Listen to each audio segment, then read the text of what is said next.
in the main character's own thoughts, he understood deeply that truly risking everything in pursuit of something was an extraordinarily difficult thing to do. Whether in work, sports, hobbies, or gambling, in the Japan of 2034, it was genuinely hard for a person to abandon all comfort and security in order to chase a single goal. He had not attended school with any consistency, and even as an adult, he had not held down regular employment in the way most people did. Instead, he had stripped his life down to the bare minimum required to keep himself alive, meaning food, sleep, and basic bodily functions, and had poured every remaining part of himself into one singular pursuit. He was simply and completely committed to reaching the very top. Not just any version of the top, but the kind of undisputed first place that was recognized by everyone in the world without question, the kind of existence that others looked upon with something close to reverence, as though the person holding that rank were something beyond ordinary. The strongest in history, someone who had never once tolerated defeat. That was him. Undisputedly, and without argument, that was who he was. He had been the world-ranked #1 player in a fully immersive virtual reality, massively multiplayer online role-playing game called Mobius Online, and he had held that position by a wide margin over everyone else. Every achievement he had accumulated, everything he had built his life around, all of it had become history on a single day. His main character, a player known as Seven, had been hacked and deleted. And it was not only his own data that had been destroyed. The offline backups were gone as well, and he was far from the only one affected. 3,000 players in total had been targeted. 3,000 high-ranking players had all had their character data wiped out in one sweep. The culprit was believed to be one of those high-ranking players themselves, and what the main character had heard suggested the person had been driven to commit the act out of envy. But there was nothing careless about what had been done. Hacking the character data of 3,000 players simultaneously was not something that happened by accident or impulse. It was the result of a deeply determined and aberrant will. The official announcement from the Mobius Online administrators had come shortly after. They stated that they were unable to restore any of the affected characters. The only compensation they could offer was a special promotional reduction on the fees associated with creating a new character. After reading this, the main character had hurled his VR headset across the room in rage and cursed out loud. No matter how many times he and others had gone to the company's head office to demand answers or push for a resolution, the administrators had given the same response every time. Eventually, he had exhausted his anger and collapsed onto his bed. He felt completely hollow. Nothing came to mind. There was nothing he wanted to do. All he could produce were sighs. He knew that his first place standing was gone and that he would never get it back. He sat up and told himself that he could not stay in this state of despair forever. And then, unexpectedly, a wide grin spread across his face. A decision formed inside him. If this was where things stood, then he would simply die. He made that decision.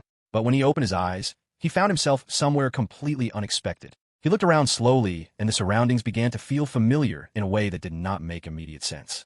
He asked himself whether this was Mobius Online. He could not figure out when he had logged in. Then, a girl's voice cut through his confusion sharply. She was angry and told him he was blocking the way in front of her store and demanded he stop standing there in a daze. When he turned to face her, he recognized her. She was the poster girl for a store called Icicle, a character he had come to know as Ice-chan. He was familiar with her voice from his time in the game, but the way she had just spoken to him was nothing like the dialogue he had ever heard from her before. He found himself wondering whether some kind of update had been implemented while he was away from the game. Then Ice-chan's demeanor shifted abruptly. Her cheeks turned red as she looked at his face, and she stumbled over her words, apologizing and asking softly whether he had some business with her store. The sudden change from sharp hostility to flustered gentleness confused him completely. Without thinking it through, he told her she was cute. In his mind, he thought that calling it a godly update would not even be an exaggeration. The remark sent the color rushing even deeper into Ice-chan's face, and she replied in a shaky and indignant voice before ducking back inside the store. He watched from outside and thought to himself that the behavior she had just displayed was magnificent and that some kind of rapport or relationship system had almost certainly been added to the game while he had not been logged in. Then he caught a glimpse of his own reflection and stopped. It was not his main character looking back at him. It was not Seven. It was Second. He murmured the name to himself. Second was an alternate character he had created at the same time as Seven, but he had never put any time or effort into developing it. It was a mule character, something used purely for storage, with 0 experience points to its name. Finding himself inside Second's body, he let out a long sigh and told himself it was hopeless. He had no will to start Mobius Online all over again from scratch. He decided he would just log out quickly, but when he tried, nothing happened. The logout function would not respond, and he could not even bring up the settings screen. He wondered whether the game had bugged out and considered pressing the emergency stop button to return to reality.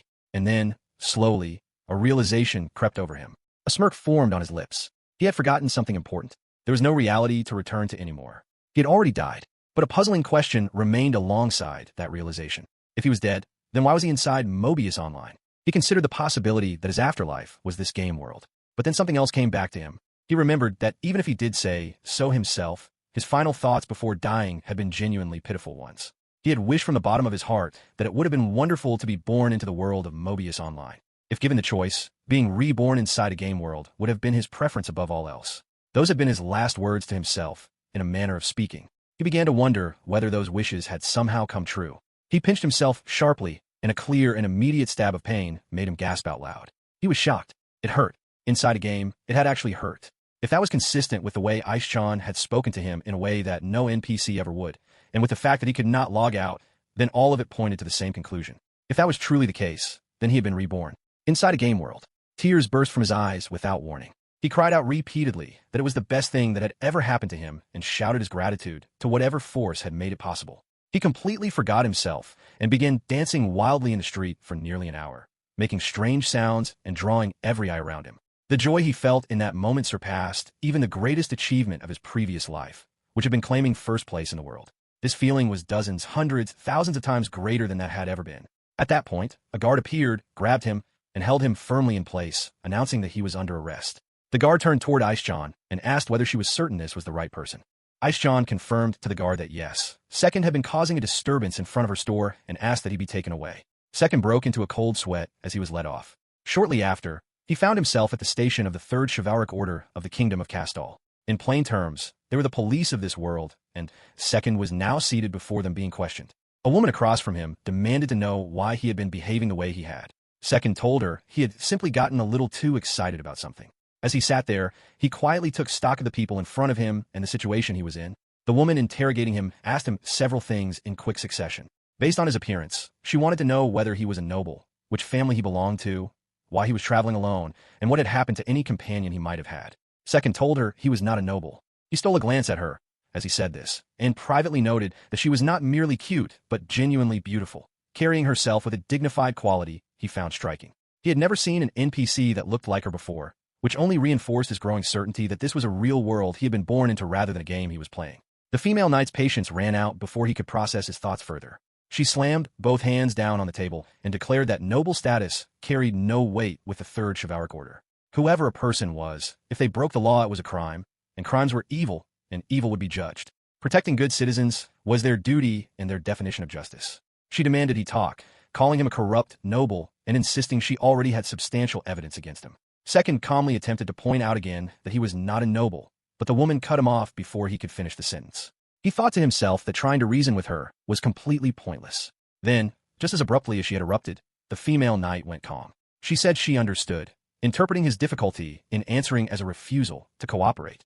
She reached down and gripped the hilt of her sword, making it very clear that drawing it was an option she was prepared to consider. Second felt his nerves spike immediately and told her quickly to wait, that he would talk.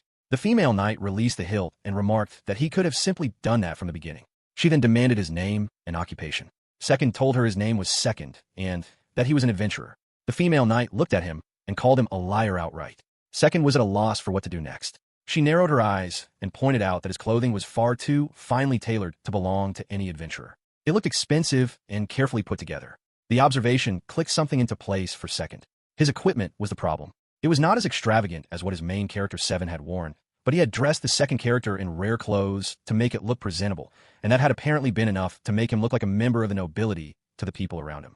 This was genuinely bad. He knew from the game's lore that the relationship between the lower divisions of the Third Chivalric Order and the noble class was a tense and resentful one. The lower divisions had been watching the upper divisions collude openly with nobles for a long time, and the resulting bitterness had built up considerably. This female knight in front of him was clearly the type who was overflowing with a sense of justice that went beyond the average person's, and she had been feeding that resentment for some time. The problem was that Second had nothing on him to prove his actual social standing, and he had no idea what to do about it. The female knight's voice rose again as she demanded to know what he was scheming. Her words stopped mid-sentence when a man walked into the room. Without any greeting or preamble, he reached out and gave the female knight a firm but light knock on the head with his fist, calling her by name, Sylvia, and saying she was an absolute dimwit. He glanced at Second, apologized on her behalf, and said he would be taking over the questioning. Second nodded in response. The man apologized to him properly and explained that since Second was suspected of deliberately obstructing business, he would need to ask him a few things. He asked Second to briefly explain his social status and his intentions in the area. Second gave his name and stated that he was 17 years old and worked as an adventurer. Privately, he reflected on the reality of the situation. His actual name was Satsuo Shikaru. He was 28 years old, single, and unemployed in the world he had come from. But 17 was the age he had entered for this character when creating it, and so that was the answer he gave. The man said he understood and then brought up what the witnesses had reported, specifically that Second had been dancing and making strange sounds in front of the grocery store icicle for an extended period of time. He asked why Second had been doing that. Second explained that he had unintentionally zoned out and offered his apologies. The man noted that Second was therefore confessing to the behavior, and then asked what his intentions had been.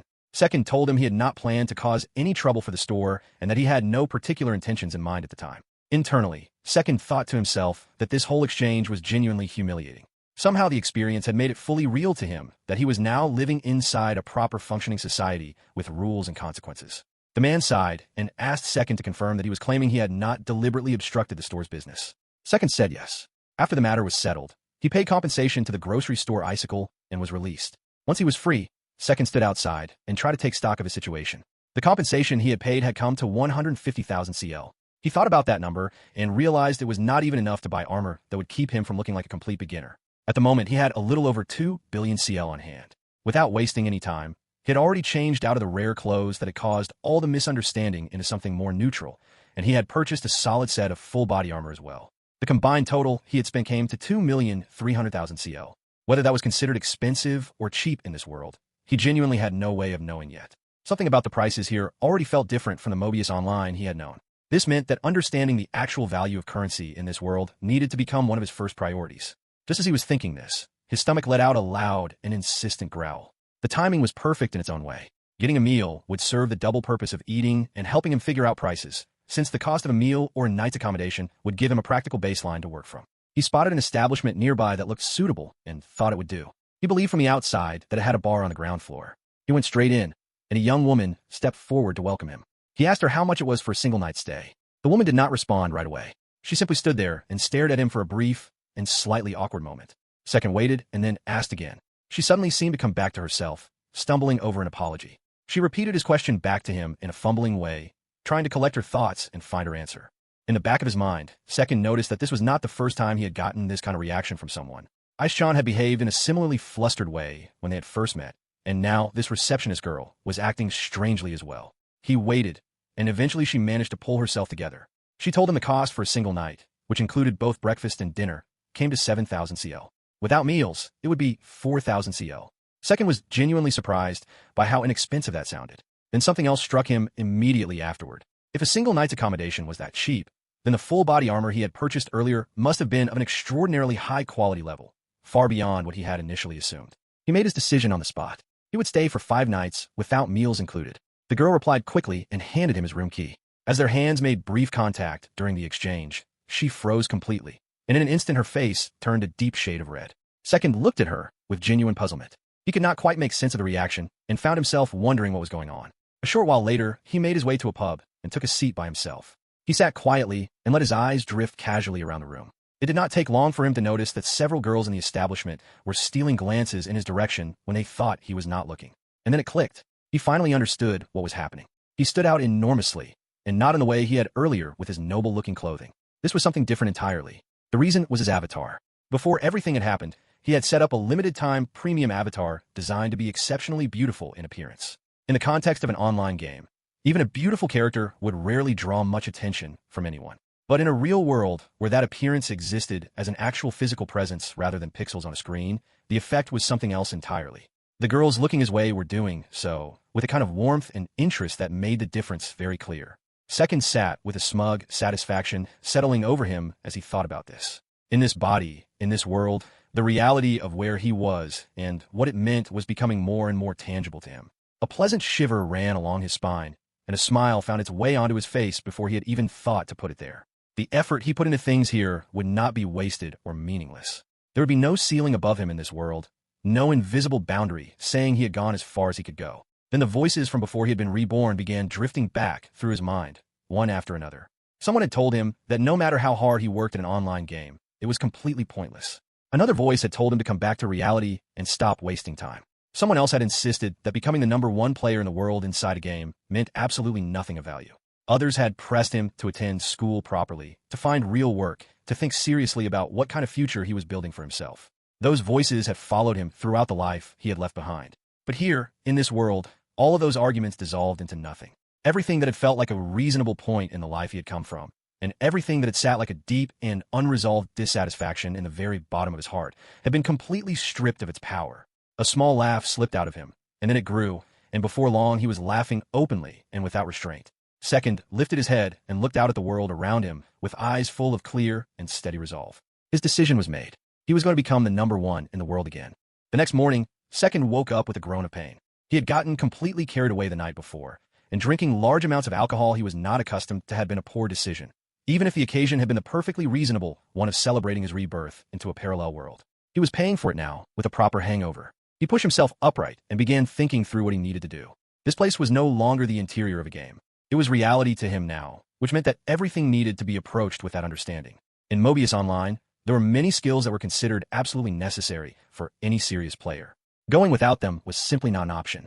The core structure of the game was built around an experience point system, which meant that earning experience was the foundation of everything else. Skills required experience to be learned, and stats required experience to be raised. That made earning experience the first and most important priority above everything else. The way to earn experience was straightforward. A player either defeated monsters or completed quests. The skills available in the game spanned an enormous range of categories, covering all manner of combat techniques, magical abilities, and crafting disciplines. Every skill had its own established ranking structure.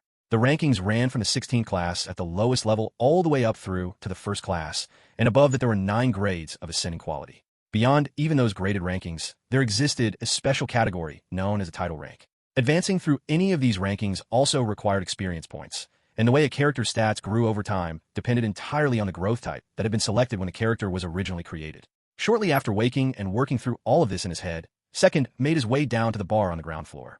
He asked the nearby waitress for a serving of curry rice. She welcomed him warmly. Completely unaware of the steady stream of glances being directed his way from around the room, Second settled into his thoughts while he waited for the food. Something came back to him as he sat there. He recalled the growth type assigned to this character, Second. It was the same growth type he had used for his main character 7, which was the all-rounder type.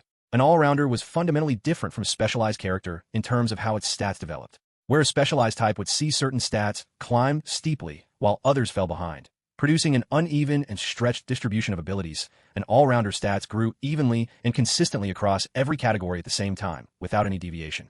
The upside of this was considerable. A perfectly balanced character suited someone aiming to reach the absolute top, which was exactly what Second had in mind. The downside, however, was equally real. Being a jack of all trades meant being a master of none, particularly during the early stages of development. The waitress returned with his order and apologized for making him wait. Second continued, turning everything over in his mind as he ate. The initial development period for an all-rounder type was significantly more demanding than for other growth types, requiring far more concentrated effort before the advantages of the build started to pay off. Given all of that, there was only one way through the early stage. He had no choice but to use that method, the one he had already been turning over in his mind. After finishing breakfast, Second made his way directly to a potion specialty store. He walked straight up to the counter and asked the staff to provide him with every bottle they had of a specific item, a high-tier potion that combined detoxifying, dispelling, and recovery effects all in a single bottle. The 2 staff members standing behind the counter went completely silent. The older of the 2 eventually managed to find his voice and told Second with some hesitation that if they included everything held in storage, the total would amount to an extraordinary sum of money. Second ignored the warning entirely and simply asked how many bottles they currently had in stock.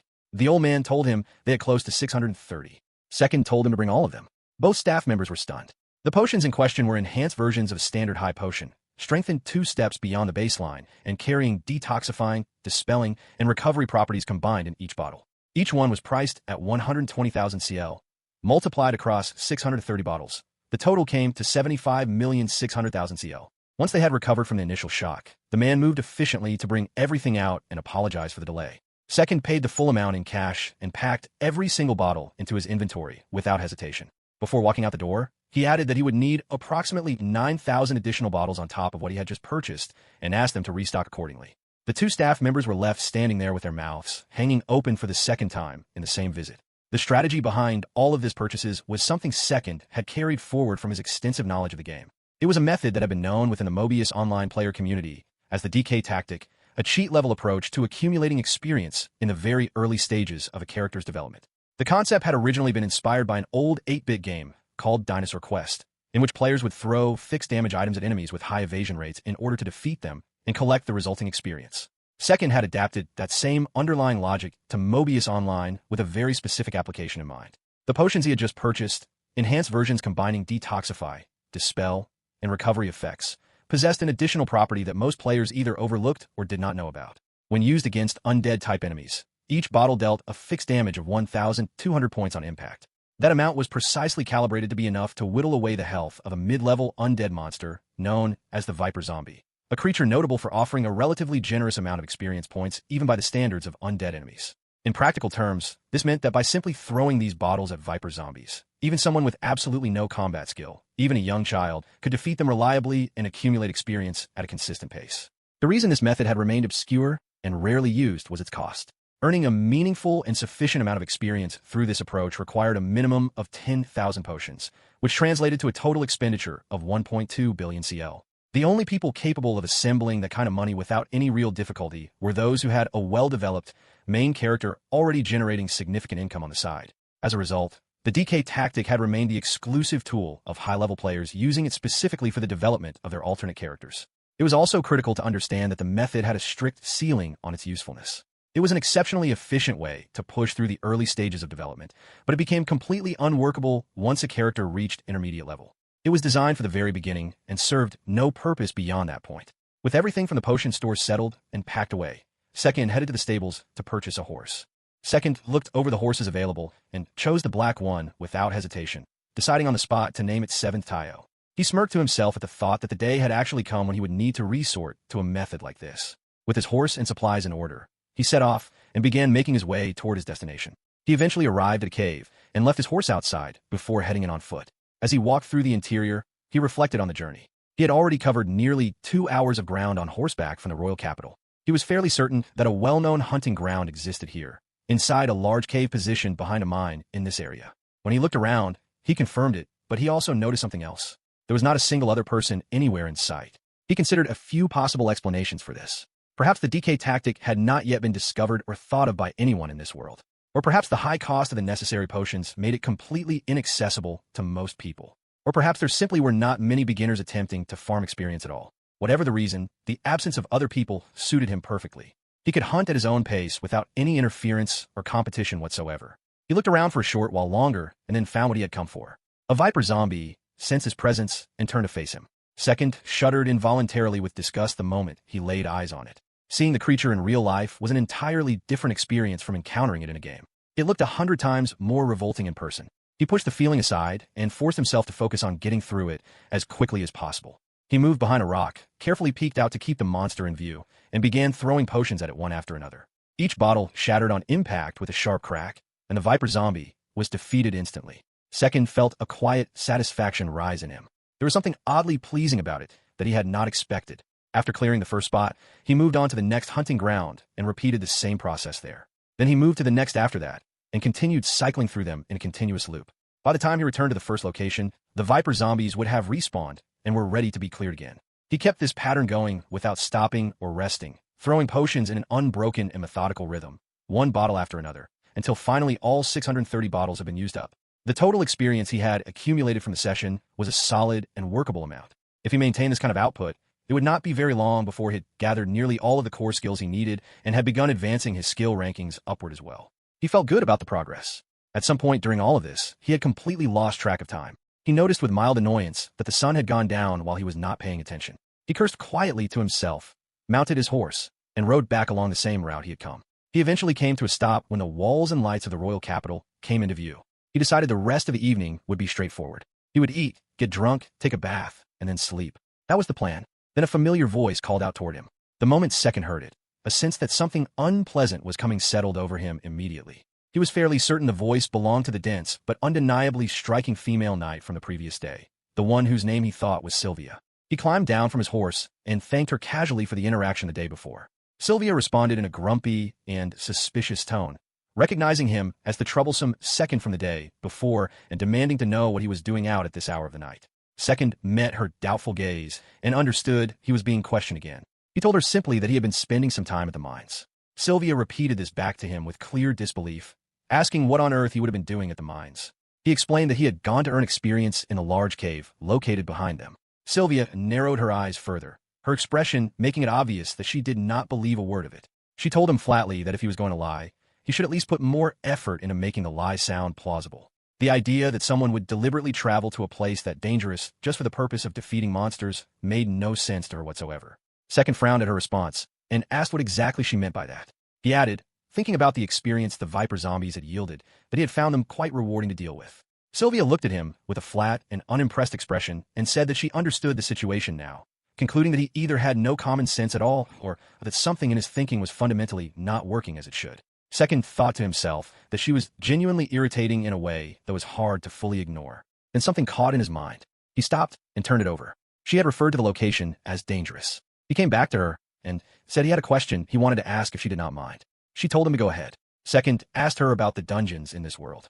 In his memory, Mobius Online had 21 dungeons in total, locations that players treated as the ultimate challenges worth pooling all of their collective knowledge and effort to explore. Each one had been studied and mapped and strategized over in meticulous detail.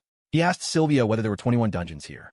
Sylvia looked at him as though the question made little sense and told him there were 19. Second processed this quietly. He had suspected as much. He followed up immediately with another question, asking how many of those 19 were currently being actively rated. Sylvia gave him a puzzled look before answering that 13 of them were, clearly treating this as obvious information that any reasonable person would already know. Second went silent for a brief moment. He told her he understood, thanked her, and asked whether he was free to go. She told him to hurry along, and he continued on his way without saying anything further. The full picture had become clear to him now. In this world, death was permanent and absolute. There was no respawning, no recovery, no second chance after being killed. That single fact changed the entire landscape of how people approached becoming stronger. Because dying here meant everything was truly over. There were not many people in this world willing or desperate enough to put their actual lives on the line repeatedly in pursuit of power or strength. Most people held back. Most people were cautious. That was why dungeons remained unexplored. That was why the cave behind the mine had been deserted. That was why only 13 of 19 dungeons were being raided at all. And yet Second already held inside his mind every piece of strategic knowledge and detailed information about this world's dungeons and systems that other people would have to risk their lives thousands or even tens of thousands of times to piece together on their own. Every mechanic, every trick, every dungeon layout and monster weakness and hidden advantage that existed within Mobius Online was already sitting in his memory, ready to be used. A smile spread slowly and steadily across his face. He smirked to himself with quiet certainty. At this rate, reaching the #1 position in the world might come even sooner than he had originally planned. The next morning, Second set out again with a clear destination already in mind. He had determined that once a certain threshold of experience had been accumulated, the next place he needed to visit was the Grand Royal Library. The reason for going to a library rather than continuing to hunt monsters came down to a specific aspect of how skill acquisition worked in Mobius Online. There were primarily 2 conditions required for learning new skills in the game, and the first of those conditions was reading skill books. The Grand Royal Library happened to contain a large number of these skill books, making it an essential stop in his overall plan. When he arrived and stepped inside, a librarian approached him politely and asked what he was looking for. Second's eyes briefly drifted downward before he told her he was fine and did not need assistance. The librarian accepted this and left him to browse on his own. Second began scanning the room. He reminded himself that the requirement was simply to flip through the pages of the relevant books rather than read them in full, which meant he could move through the shelf at a reasonably quick pace and cover more ground efficiently. He found the first book he was looking for without too much difficulty. His plan for this visit was to acquire 2 fundamental skills, one from the field of swordsmanship and one from archery, as well as 4 specific elemental skills from a category in sorcery, known as the Ichi no Kata, or the Oppo form. He was aware that the range of combat skills available in Mobius Online was extensive, covering not just swordsmanship and archery, but also disciplines such as spearmanship, unarmed combat, and shieldmanship. For each of these major combat skill categories, there were 9 distinct minor skills arranged in a specific order, named after traditional game pieces: pawn, spear, knight, silver general, gold general, bishop, castle, promoted bishop, and promoted rook. For this particular visit, his focus was on acquiring the pawn and spear minor skills from both swordsmanship and archery, giving him 4 skills in total from those 2 categories. He worked through them without encountering any difficulty. With those secured, he moved on to sorcery. In Mobius Online, sorcery was divided into 4 elemental categories: fire, water, wind, and earth. Within each element, there were 5 forms of increasing complexity named the Oppo, Raptor, Coeurl, 4th, and 5th forms. He looked through the grimoires available in the Grand Royal Library and found that the selection matched what had been available in Mobius Online during his time there. Only the 4 elemental Oppo forms were held here. He assumed that the more advanced grimoires would need to be obtained elsewhere, most likely from the Royal School of Magic or as rewards from completing high-difficulty quests. He filed that away as something to address later and finished acquiring all 4 of the Oppo forms without any trouble. With everything he had come for now in hand, Second decided to head back. On his way out, he spotted the librarian from earlier stumbling and falling to the ground after accidentally bumping into a man. Second narrowed his eyes at the sight of it, but then shook the thought off and continued walking. He reflected that the library had yielded an abundant and satisfying harvest of knowledge and skills. He turned his attention to the steps ahead and began laying out his training sequence in order. The first step was to earn experience while maintaining a degree of personal safety by fighting at range using archery. The second step was to solidify his position and build reliable damage output through swordsmanship, which was both effective and relatively straightforward to apply in most situations. The third step was to prepare powerful trump cards for more difficult enemies by developing his high-damage sorcery capabilities. The fourth step involved conjuration. When Second had created this alternate character and purchased the limited-time premium avatar, a special item called a premium spirit ticket had been included. When used, this ticket significantly increased the probability of summoning a rare spirit, and there was no good reason to let that advantage go to waste. However, conjuration had clear limitations as a primary method of combat and was best treated as a supporting auxiliary skill rather than a central one. This meant it was better to begin developing it after archery, swordsmanship, and sorcery had each been brought up to a satisfactory level first. With his plan firmly decided, Second began allocating the experience points he had accumulated to raise the ranks of the skills he had just acquired. The weapon shop came to mind as he worked through the numbers. He muttered through his decisions as he went, reasoning that for archery, he would raise it just enough to be functional in battle. For the Oppo form of sorcery, he would push it to the 5th class, so that casting time would be meaningfully reduced, and for the pawn level of swordsmanship, he would invest just enough to give himself a reliable fallback option for the moments when close-quarters combat became unavoidable. Once he had distributed the experience points to bring each skill up to those levels, he had used up what was available. He decided that would do for now. The fundamental skills were in place, and, if more were needed down the line, another visit to the Grand Royal Library would be easy enough to arrange. With the immediate skill setup handled, Second turned his focus to the longer-term picture for archery specifically. The pawn and spear minor skills were just the beginning. To develop archery properly, virtually all of the other minor skills needed to be learned as well, including the knight, silver general, gold general, bishop, and castle levels. Each of these came with its own distinct special ability. The knight archery granted a precise shot capability. The silver general archery provided a powerful single-target strike. The gold general archery offered a spread strike that also carried a knockback effect. The bishop archery delivered a powerful piercing strike. And the castle archery granted an extremely powerful single-target strike that sat at the top of the damage range. Among all of these, the three most essential were the knight archery, the gold general archery, and the castle archery. Acquiring just those three alone would expand the number of available combat strategies by 1 or 2 orders of magnitude, completely transforming what he was capable of doing in any given fight. However, the remaining archery skills his Second needed to acquire were fundamentally different from the basic pawn and spear skills he had already learned. Those had been obtainable simply by reading the relevant books, but what came next required a different approach entirely. Second made his way to the weapon shop and purchased a longbow.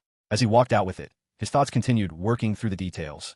The second condition for acquiring skills in Mobius Online was completing skill quests. Importantly, though, fulfilling either of the 2 acquisition conditions did not actually require formally accepting any official quest. He simply needed to meet the specific conditions through his own actions in the field.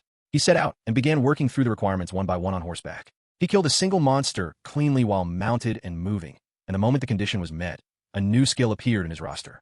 He had learned knight archery. He continued riding and began picking off monsters one after another at a steady pace, landing a clean single shot on each without stopping, and after 20 consecutive kills in that manner, he earned another skill. Silver general archery had been acquired. He then shifted his approach and killed 10 monsters in rapid succession at close range, staying within 3 meters of each target as he did so, and learned gold general archery as the condition was fulfilled. Bishop archery was a step more demanding than the others. It required 2 separate conditions to be met rather than 1. He needed to kill 5 monsters simultaneously using the spear archery technique, and separately he needed to kill 2 monsters at the same time at a distance of at least 25 meters using a combination of spear archery and knight archery together. He worked through both conditions methodically and eventually fulfilled them, adding bishop archery to his growing list of acquired skills. The last one remaining was castle archery, and it was in a category of its own when it came to both power and the effort required to learn it. Even at its lowest ranking, the 16th class, castle archery was capable of delivering a single strike that output 250% of the user's pure firepower. If raised all the way to the 9th grade at the top of the ranking system, that multiplier climbed to an extraordinary 600%. It was the most practically powerful single-strike skill available within the archery discipline, offering enormous damage output in the most accessible form the archery tree had. However, the conditions required to learn it were among the worst of any skill in the entire game. If all the tedious acquisition conditions for all the other skills were combined into one list, castle archery would likely still rank in the bottom 10 for difficulty. The first two conditions were manageable in the long run. He needed to kill 1,000 monsters using silver general archery, and he needed to land 500 critical hits using silver general archery. These were the kind of numbers that would naturally accumulate over time as he continued fighting, so they were not a serious concern on their own. The real problem was the third and final condition. He needed to kill 3 monsters in a row that had each already attacked and drained at least 50% of another player's health points, hitting each one from at least 5 meters away with a single shot using a combination of knight archery and silver general archery. And if he failed even once during those 3 consecutive shots, the entire attempt reset from the beginning. Second found the condition exhausting just thinking about it. He cursed it internally as something close to pure suffering. He thought through the problem carefully. If this had still been the inside of an online game, he could have simply asked friends or other players to allow their health to be drained down to the halfway point and then hold still, which would have made the condition relatively straightforward to complete. But this was the real world now. A situation where a person's health had been reduced by 50% meant they were in genuine and serious danger of losing their life. Asking anyone to willingly enter that kind of situation was not something that could reasonably be done. It was completely futile even to consider. He then wondered whether it might be possible to engineer such a situation indirectly, to arrange circumstances in which it happened naturally 3 times in a row. He pushed that thought away almost immediately. No, that was even more futile and far too dark to pursue. But he genuinely wanted castle archery. It was not optional. It was an absolutely indispensable skill for anyone serious about archery as a combat discipline. After sitting with the problem for a moment longer, Second reluctantly made peace with the reality of the situation. He would simply have to accept it and fill that gap in his skill set with something else for now. He decided quietly to let the first 2 conditions, the 1,000 silver general kills and the 500 critical hits, continue accumulating passively in the background while he waited for an opportunity to present itself naturally. That opportunity arrived in a way he had not anticipated. It had been 1 week since his reincarnation into this world. He had made full use of the DK tactic and had also raised his other skill rankings to a solid level across the board. He had decided it was time to shift his focus to swordsmanship and begin developing that skill set next. He was making his way through a forested area when a loud scream cut through the trees from somewhere nearby. A man's voice followed it, rough and desperate, declaring that he would cut a path through whatever was in front of him. The words were cut short before he could finish. Second moved quietly and hid himself in the bushes to see what was happening. From his concealed position, he looked out at the scene unfolding before him. Scarlet mantises. A group of them were engaged with a party of humans. The reality of what he was witnessing hit him in a way that Mobius Online had never prepared him for. This was not the clean and structured experience of fighting inside a game. There were people breathing hard, the metallic sound of weapons clashing, the smell of earth and something heavier, the sight of blood, and the sounds of fear and screaming from real human beings. It was nothing like the world he had known. Second counted the people on the ground. 5 of them had fallen and were not moving at all. 5 others were still standing, swords drawn, having formed a tight, circular formation to try to protect one another. Even so, the situation was deteriorating fast. At the current rate, those remaining 5 would be overwhelmed and killed as well.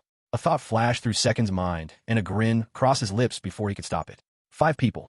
Their health must already be significantly reduced. This might be exactly the kind of situation he needed to finally fulfill the last condition for castle archery. He held the thought for just a moment, wondering whether he should wait until their health dropped further to make the condition more certain.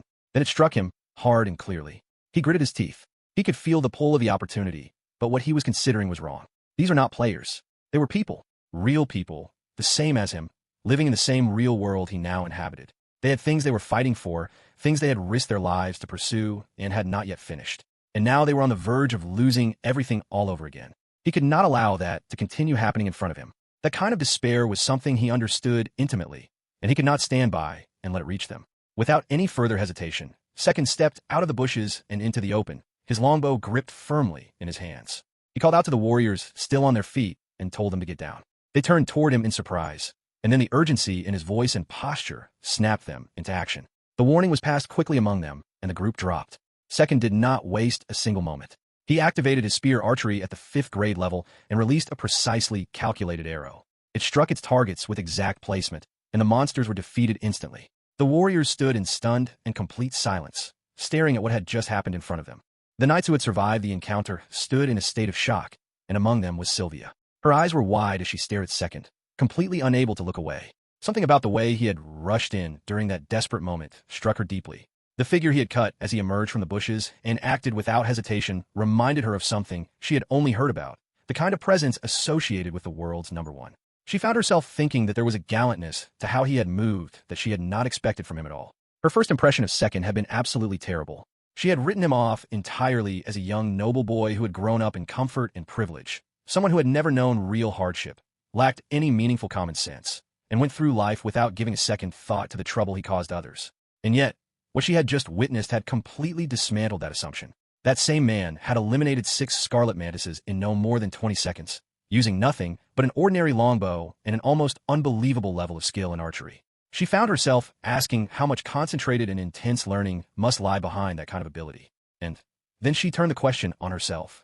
She had devoted herself to the path of the night from a very young age, advancing through everything with only a single blade in hand. But in her own estimation, it had never been enough. No matter what she did or how hard she pushed, it had never been enough.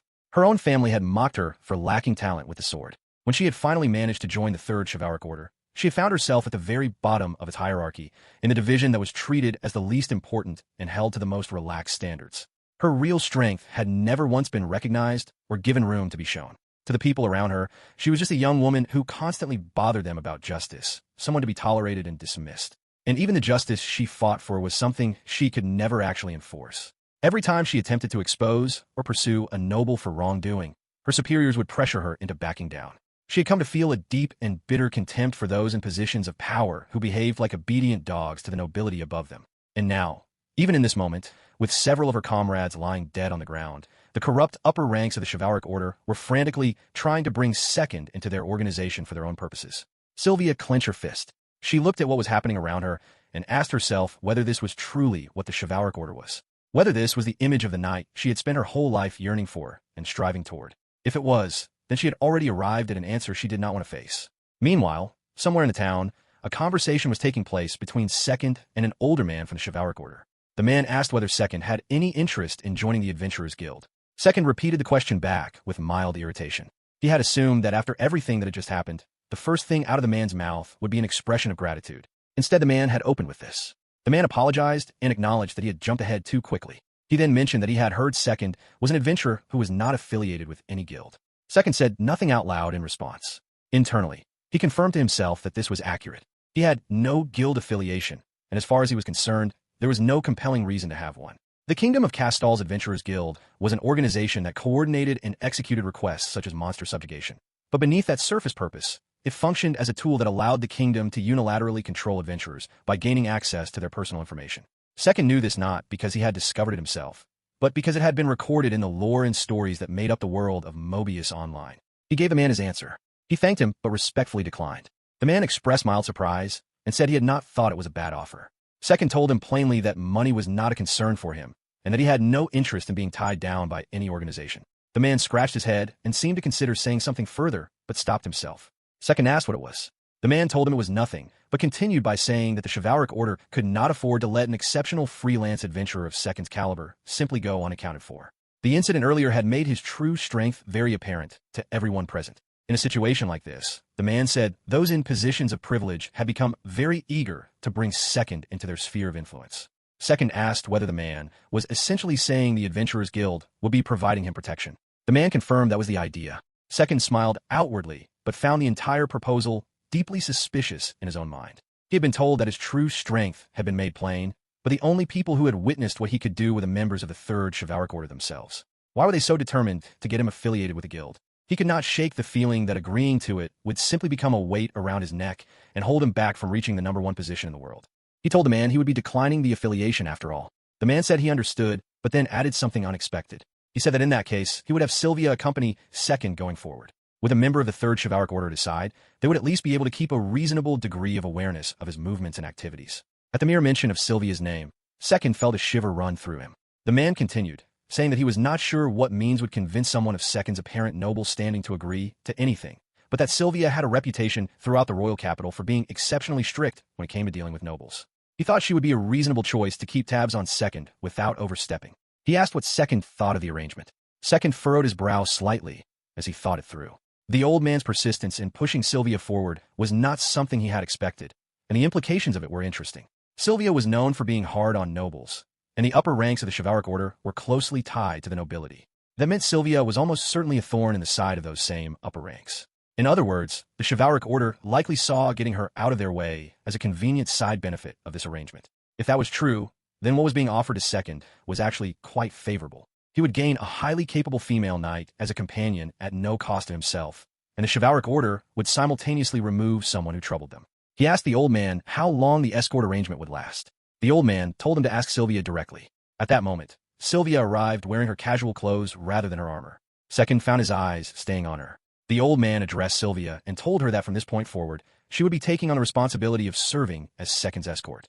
The length of the arrangement, he added, would be decided with consideration for both her and Second's views on the matter. Sylvia heard this, and her expression shifted with visible surprise. Second said nothing out loud, but thought to himself that her reaction was understandable. What had just been handed to her was, in practical terms, a demotion. And the old man's claim about respecting Sylvia's opinion in determining the length of the arrangement was hollow, because the phrasing itself made clear that it was entirely within the old man's power to decide it with a single word regardless. The chivalric order's low regard for Sylvia was becoming increasingly obvious. The old man then asked Sylvia whether she had any particular preferences regarding the length of her term. Left with no real choice, Sylvia said yes quietly, her fist pressed against her chest. At that same moment, Second realized he had been unable to take his eyes off her again. He caught the old man looking at him with a knowing expression and cleared his throat. He proposed 2 years as the length of the arrangement. In his mind, 2 years was the right amount of time. It was more than enough for him to chase down and reach the #1 position in the world. The old man agreed without any hesitation whatsoever. And just like that, the female knight Sylvia became Second's official escort. After the meeting concluded, the old man spoke privately with Sylvia for a short while, but Sylvia's mind was not fully present in the conversation. She could not stop herself from thinking about what had just happened. She had been demoted. The chivalric order had found a way to quietly get rid of someone they considered dead weight, and she was that someone.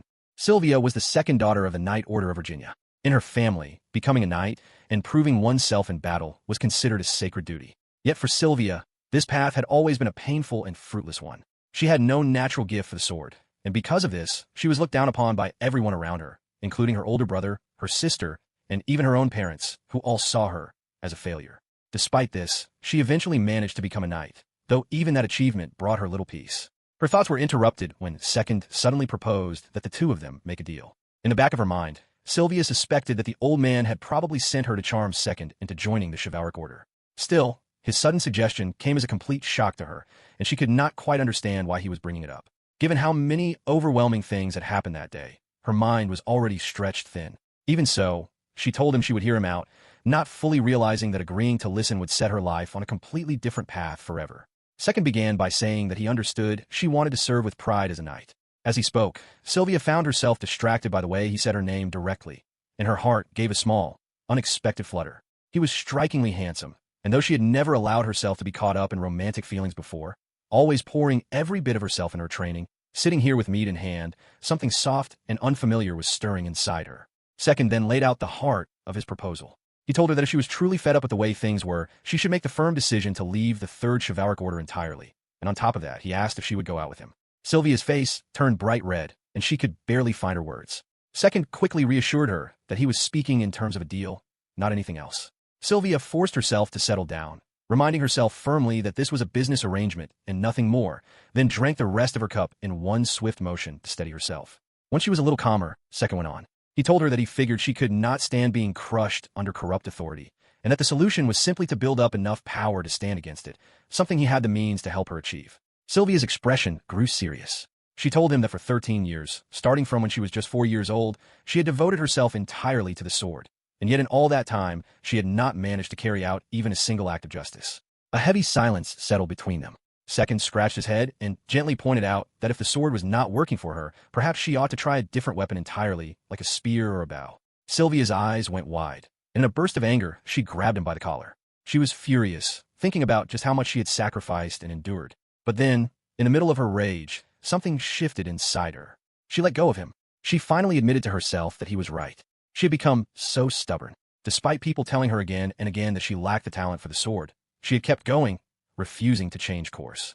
In her mind, a knight had always been a specific image. Someone in shining armor, carrying a sword, riding a horse, and rushing in bravely when people were in danger. She had always dreamed of becoming that kind of knight. A great one. Someone who stood firmly against evil no matter what. Tears began to gather in her eyes, and she whispered to herself that it was all rather pitiful. Second told her plainly to stop forcing herself into a shape that did not fit her. He reminded her that a weapon was just a weapon, and that what truly mattered was being the kind of person who runs toward trouble when others need help. Sylvia sat quietly with his words, knowing he was right. There was no need to be tied to any particular image. And then, without meaning to, the image of Second flashed through her mind, the moment he had rushed in to save them, and her eyes filled with something close to awe. After a long moment, Sylvia made up her mind. She told him she would go out with him. A pleased smile slowly spread across Second's face. Sylvia stared at him for just a second before her cheeks went red again, and she quickly looked away. Second then told her he wanted to share his dream with her. With great energy and conviction, he described his goal of becoming the best in the world, no matter what it took. It was an enormous, almost absurd dream, Sylvia thought, the kind that could easily be laughed at. But the way he talked about it, with bright, sparkling eyes and a smile like a child who had just discovered something wonderful, made it impossible to dismiss. She found herself wanting to go along with him, certain that whatever came next would be anything but dull. For the first time in what felt like forever, she felt a sense of lightness. Her future, which had seemed so dim, suddenly felt full of possibility. Later that night, after their conversation ended, they each returned to their separate rooms. Second sat down on his bed, and the quiet smile on his face slowly grew until it became open laughter that rang out beyond the walls of his room. He had not expected things to go quite so smoothly.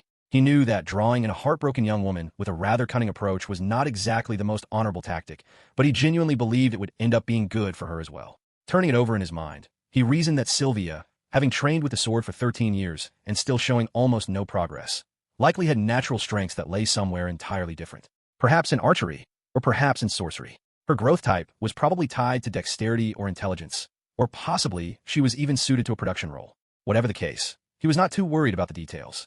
What mattered most to him in that moment was that he had gained a companion. Having someone fighting alongside him would make him far more secure in battle. On top of that, he had managed to steer Sylvia away from her difficult ties to the chivalric order, which was a significant thing in itself. Thinking all through, he realized that in just one single day, he had accomplished not 2 things, but 3, or perhaps even 4. There was also the matter of the Scarlet Mantises he had defeated earlier.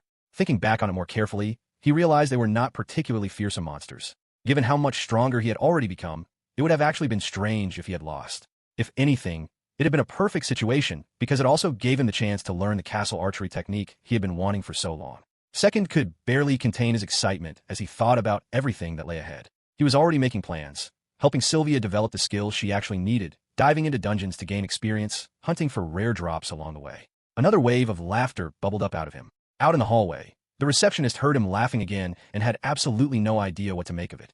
Sylvia looked puzzled when she heard the term magic archery for the first time. Second explained that he believed it was the right fit for her, a magic archer who specialized in combining sorcery and archery. He pointed to her stats as the reason. Her DX was at 121, her INT was at 103, and everything else was in the double digits. Because she was clearly a DX type with an unusually high INT as well, the magic archer path made the most sense for her. Sylvia said she had never even heard of magic archery before. That gave Second pause. He wondered to himself whether magic archers simply did not exist in that world, since he was fairly certain it had been a relatively common job class back in a game called Manga. That was not a good sign. He turned back to Sylvia and asked whether she knew of any skills that combined sorcery and archery in some way. She said no. Second let it go and told her that regardless, something like that did exist, and that was what she would be working toward. Sylvia was still confused, but went along with it. Second laid out the plan. First, she would go to the library and learn the fundamental skills needed for archery. After that, they would head to the forest where she would join him in acquiring the skills needed for swordsmanship. Sylvia looked completely lost by the combination of the two. Second thought to himself that it felt strangely like he was walking a complete beginner through the basics of Manga. He told her simply to just follow his lead. Sylvia kept her eyes on him, and when he noticed her looking, she gave him a warm smile. Second was caught slightly off guard by it. He agreed, and they moved on. Later, out in the forest, Sylvia was completely stunned. She demanded to know how he could possibly know the things he knew. Second calmly asked why she was so upset. Sylvia insisted she was not upset. She was utterly dumbfounded. The methods he had shared with her, things like bishop archery and castle archery, and how to acquire them, were among the most closely guarded secrets in existence. That kind of knowledge was passed down exclusively within noble families and was never to be shared with anyone outside of them. Hearing that, Second finally understood why the overall level of skill in that world was so low. He muttered quietly to himself that nobles clearly enjoyed holding onto their privileges.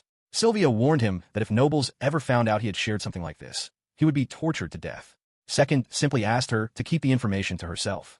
Sylvia shot back that if she actually used such advanced archery techniques, she would be exposed immediately. Second calmly suggested that she simply not use them in public. Sylvia stopped, realizing that was actually a reasonable solution. though she trailed off without finishing her thought. After that, Second brought Sylvia along on a journey that involved her constantly pestering him with questions at every turn. Despite that, he successfully guided her through acquiring Knight Archery, Silver General Archery, Gold General Archery, and Bishop Archery one by one. Just as Second had managed to learn them, Sylvia was also able to pick all of them up without much difficulty.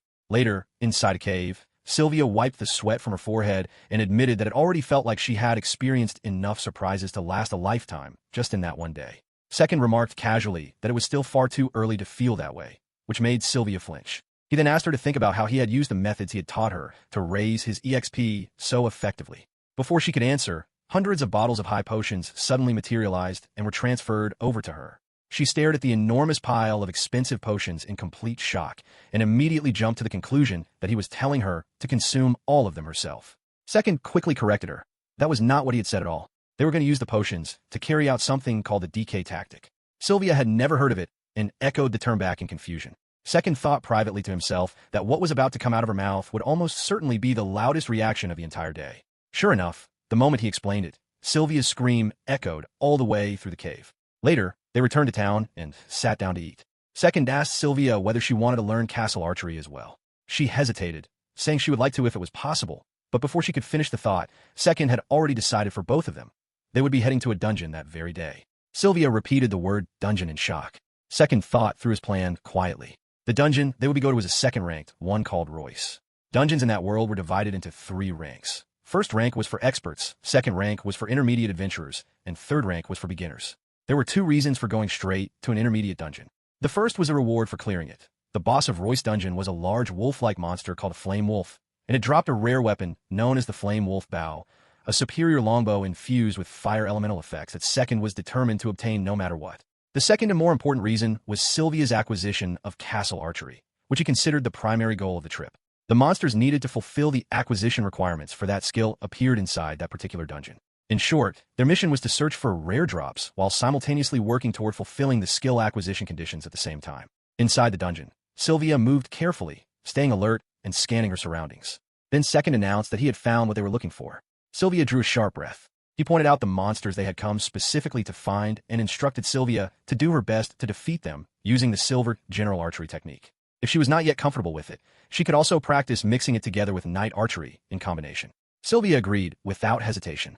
She reached out and gripped the string of her longbow, drew it back, aimed carefully at the monster, and released. The monster was defeated instantly. Sylvia stood completely frozen in place. She asked Second in a trembling voice whether she had somehow become incredibly powerful all of a sudden.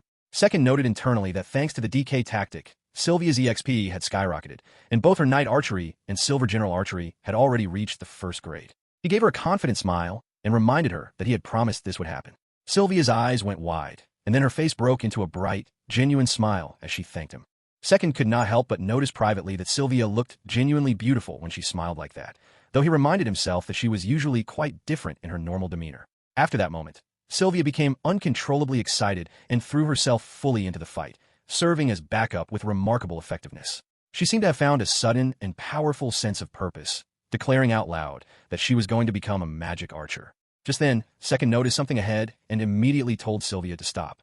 He noted internally that it had been close to 6 hours since they had entered the dungeon. They were now down to the very last requirement needed for Sylvia to acquire castle archery. That final requirement was to kill 3 monsters in a row, monsters that had attacked and drained at least 50% of another player's HP, with a single shot each from at least 5 meters away, using a combination of Knight Archery and Silver General Archery. The reason he had called for a stop was because their target monster had just appeared ahead of them. The ground shook with every step the massive creature took. Second thought to himself that the flaming troll was a large monster with exceptional attack power, but its smooth, shiny cranium was an obvious weak spot. A single headshot using Sylvia's first-grade Silver General Archery should be enough to bring one down. He counted 3 flaming trolls in front of them, which was exactly what they needed. He glanced over at Sylvia and instructed her to use a combination of Knight and Silver General Archery to aim at the troll's craniums from at least 5 meters away and to wait for his signal before firing. Sylvia agreed, but asked what he planned to do.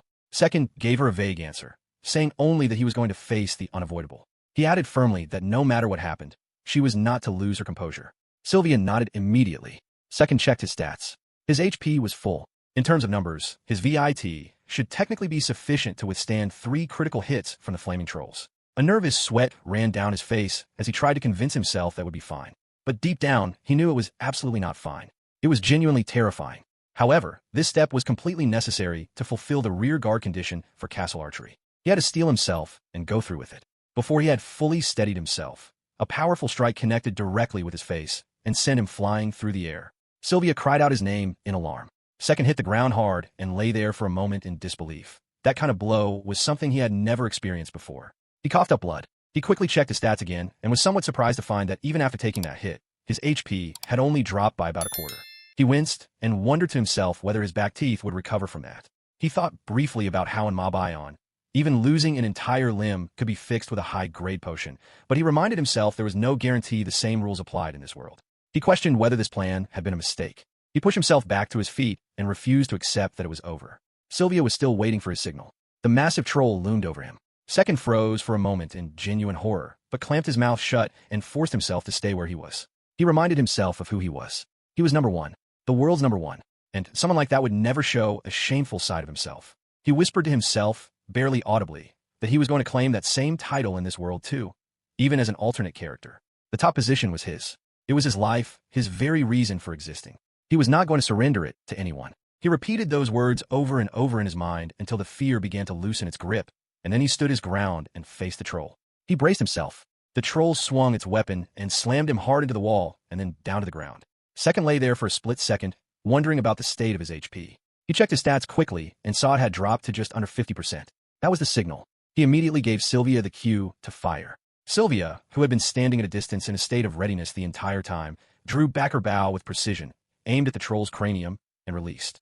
The arrow struck true, and the troll was defeated instantly. Second smirked to himself, and thought that there were just 2 more left to go. But the moment it was all over, Sylvia came rushing toward him, shouting at him through tears that he was a fool, an absolute, reckless fool. Even as she continued to scold him with tears streaming down her face, Second could not stop smirking. They made their way out of the dungeon. Sylvia was beside herself when she realized she had actually acquired castle archery at last. She kept asking aloud in disbelief whether it was truly real, turning to Second repeatedly in amazement, unable to fully process what had just happened. Watching her celebrate like that, Second smiled to himself and felt a deep and strangely unfamiliar sense of satisfaction settle over him. From the very bottom of his heart, he was glad he had endured what he had gone through. He thought to himself that his life as an alternate character in this different world was going to be full of excitement now that he had found a comrade like Sylvia. Having recovered from whatever had set them back, Second and Sylvia regrouped and pushed forward through the Royce dungeon. The only thing standing between them and completing it was the boss. Second warned Sylvia that beyond the next door was the territory of the Flame Wolves. The Flame Wolf was the dungeon's boss, a massive wolf-shaped monster wreathed entirely in fire. Its flame barrier made it highly resistant to damage, and by general consensus among the people of Mabayon, it was considered one of the more frustrating enemies anyone could encounter. However, Second had a specific plan in mind, and it involved a technique known as stun locking. Sylvia did not immediately understand what he meant by that. Second recalled to himself that he had once found a way to reduce flame wolves to something barely worth fighting, and the key to it had been stun locking. He laid out the strategy for Sylvia in detail. He would open with a bishop archery attack, and the flame wolf, drawn to him, would charge in his direction. He would stop it using gold general. Then Sylvia would take her turn and fire at it using bishop archery, and when it turned and charged toward her, she would repel it the same way using gold general. Then Second would fire again with bishop archery, and the cycle would repeat itself indefinitely. In his mind, he had a name for this, the ultimate gold bishop stun, a well-known technique that required 2 or more people to execute properly. Sylvia was uncertain, questioning whether something so straightforward could really work. Second told her plainly that whether it worked was beside the point. It was simply the safest available method. They went in and executed the strategy. They defeated the Flame Wolf, and then they died. 3 weeks passed. Over the course of those 3 weeks, Sylvia successfully acquired the castle archery skill. The last remaining goal was obtaining a drop item called the Flame Wolf's Bow. They returned to the Royce dungeon every day and hunted flame wolves repeatedly, and after killing well over 100 of them, the bow finally dropped. Sylvia was thrilled, immediately assuming the bow was meant for Second and declaring that it would make him even more powerful than before. Second corrected her without hesitation. The bow was not for him, it was for her. Sylvia was stunned. He explained that since she was on the path to becoming a magic archer, it made complete sense for her to be the one using it. As for himself, he was planning to move towards sorcery from that point forward, which meant he had no particular use for the bow. He told her to make good use of it. Sylvia asked again whether he was truly sure, and then thanked him. She glanced back at him a moment later, having caught something in what he had just said, asking him to repeat himself. He told her flatly that he had called her Sylvia the Motormouth Numbskull, and then clarified that the relevant part of what he had said was about his shift to sorcery. Sylvia admitted that he had never mentioned that to her before.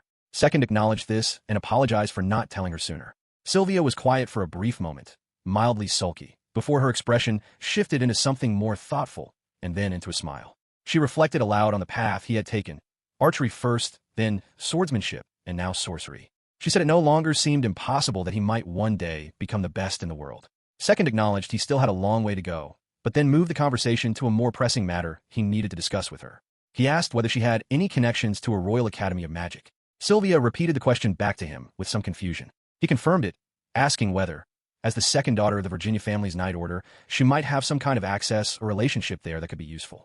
He explained his reasoning to himself internally. Learning sorcery required reading grimoires. The grimoires for the Opio form were available in regular libraries, but the Raptor and Coeurl forms were a different matter entirely, found only within academies of magic. Getting access to one was essential. The Royal Academy of Magic was restricted to teachers and enrolled students, and while he could theoretically go through the formal enrollment process, he had no way of knowing how long that would take. He wanted to find a faster route, to use whatever connections might exist to request temporary access to explore the academy, just long enough to find what he needed. Sylvia's answer was immediate and definitive. She explained that her father had essentially written her off after she demonstrated no talent with the sword, and she could not imagine him entertaining any kind of request from a daughter he considered worthless. Second suggested she demonstrate her current abilities to him as a way of changing his perception of her. Sylvia dismissed this as well, explaining that her father was the kind of man who would not soften regardless of what she showed him. He had earned his knighthood through his own swordsmanship in battle, and in his eyes Sylvia had abandoned the sword and run away to archery instead. Any display of skill with a bow would likely only confirm that view rather than challenge it. Second listened to all of this and came to a conclusion. A straightforward approach through Sylvia's father was clearly not going to work. That left only one viable path: deception. He told her he had a good idea. Sylvia looked at him immediately with deep suspicion, saying she had a powerfully bad feeling about whatever he was about to say. Second smirked and announced that they would be implementing what he was calling the deception tactic, and that it would be put into action the very next day. Sylvia broke into a cold sweat, and said her heart was absolutely not prepared for this. The following day, Sylvia's father greeted his visitor with a formal bow, showing the full respect of a knight welcoming someone of apparent importance. Second was filled with disbelief as he tried to make sense of how things had gotten to where they were.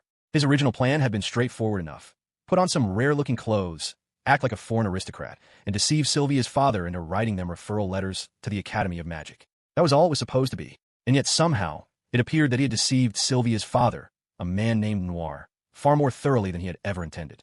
Noir seemed to be under the impression that Second was actual foreign royalty. Second could not quite piece together what chain of misunderstandings had led to that conclusion. In the end, he felt a pull toward telling Noir the truth, though for a number of reasons he could not fully sort out his own thoughts on the matter anymore. He told Noir to raise his head. At the same time, he reminded himself privately that there was no turning back now. He had come this far, and the only path forward was to keep playing the role as convincingly as he could. He explained to Noir that due to certain circumstances, he had been concealing his true identity, and left it at that, trusting that Noir understood.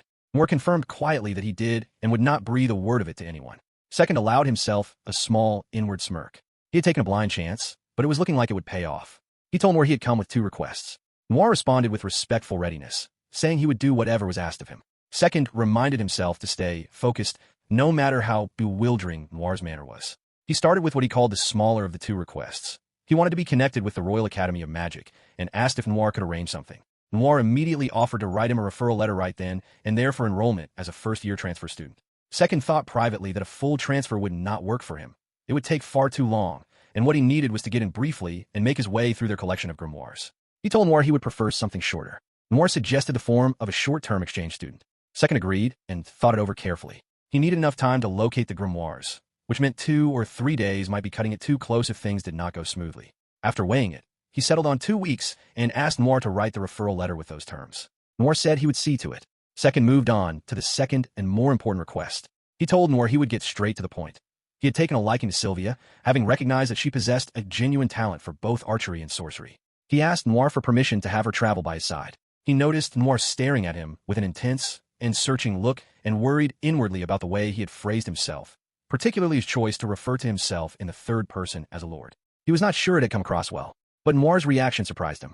Noir quickly told Second to raise his head and said that although Sylvia was an undisciplined daughter, if His Highness found her suitable, he was free to make use of her however he wished. Second blinked internally at being called His Highness, but pressed on. Noir asked, However, whether Second was truly certain about Sylvia. Second acknowledged that her skill with the sword was lacking, but insisted that her talent for archery and sorcery could be considered world-class. He assured Noir that Sylvia should leave the chivalric order to accompany him, and mentioned that he had already arranged a 2-year contract borrowing her from the Third Chivalric Order. Once that period ended, he intended to make a further request regarding her, and at that time he hoped to have Noir's support. Noir responded with full agreement and quiet emotion, saying that all he wished for was a path of flourishing service for Sylvia. He said he would wait patiently at home for the praises that were sure to come back to him, even from where he sat. Sylvia's face had gone completely red throughout the exchange. Second stole a quick glance at her and admitted to himself that he was not entirely sure what Noir had been trying to say in his roundabout way, but he took it as a yes. He finished the meeting by remarking that Noir's spirit was admirable and that he, as a lord, would never forget the Virginia family. Once they were outside, Sylvia immediately let out all of her frustration at him, calling him a dummy, a big, unbelievable dummy, and declaring that no matter how many hearts she had, none of them would be able to survive dealing with someone like him. Meanwhile, Second quietly acknowledged to himself that although they had successfully secured access to the Royal Academy of Magic, things had taken a turn far more dramatic than he had bargained for, and it was honestly a little frightening. Deceiving people was not something one ought to do. He reflected on that, at least a little. A week passed after what he privately called the reception tactic. In that time, Second and Sylvia had been selling flame wolf pelts, earning experience points, and living what was by most measures a fairly comfortable and productive life. The bulk of their experience came from hunting slime-type monsters. Deep within the slime forest that lay along the road from the royal capital to the mines, there was a spot where rare slimes with exceptionally rich experience points appeared with some regularity. The greatest reward they had managed to obtain from that area was a drop from a creature called the Holy Slime, an item known as the Recovery Sorcery Wand Med. It was an extraordinarily rare item with a drop rate of only 0.05%. The Recovery Sorcery Wand Med was exceptionally useful. As long as it was equipped, anyone could use the Recovery Med ability from Recovery Sorcery with ease. However, it was particularly valuable for characters whose growth type was set to the healer type, because when healers equipped it, the item gained what was called a plus plus effect.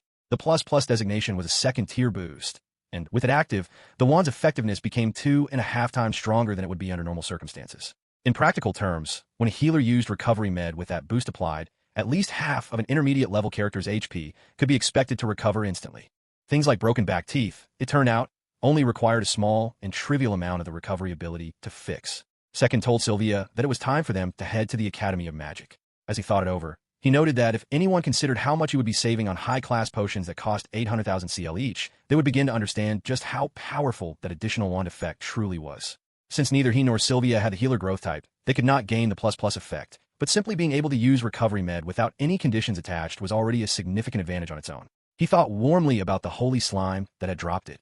It had been a truly magnificent gift. Even that little creature was out there somewhere, happily going about its business behind the blades of grass. And now, they had finally arrived at the Royal Academy of Magic. After earning various items and experience points over the past week, the two of them had bided their time until the moment came, and at last they rode up to the academy and dismounted from their horses. A woman was there to greet them, telling them that their arrival had been expected. Second thanked the two professors who had come out to receive them personally. One of the professors, a man, asked if it would be all right to call him by a casual name. Second said that was fine and introduced himself simply as Second, adding that the girl beside him was Sylvia and that they would be in the professor's care for the next 2 weeks. The woman then stepped forward and introduced herself as the headmaster, Paula Memento, expressing her hope that they would all get along well. The man followed and introduced himself as Kevin, the homeroom teacher of first-year Class A, which was the class Second had been placed in, and said he hoped they would get along. Second took the opportunity to ask, right away, whether Sylvia would be placed in the same Class A as him.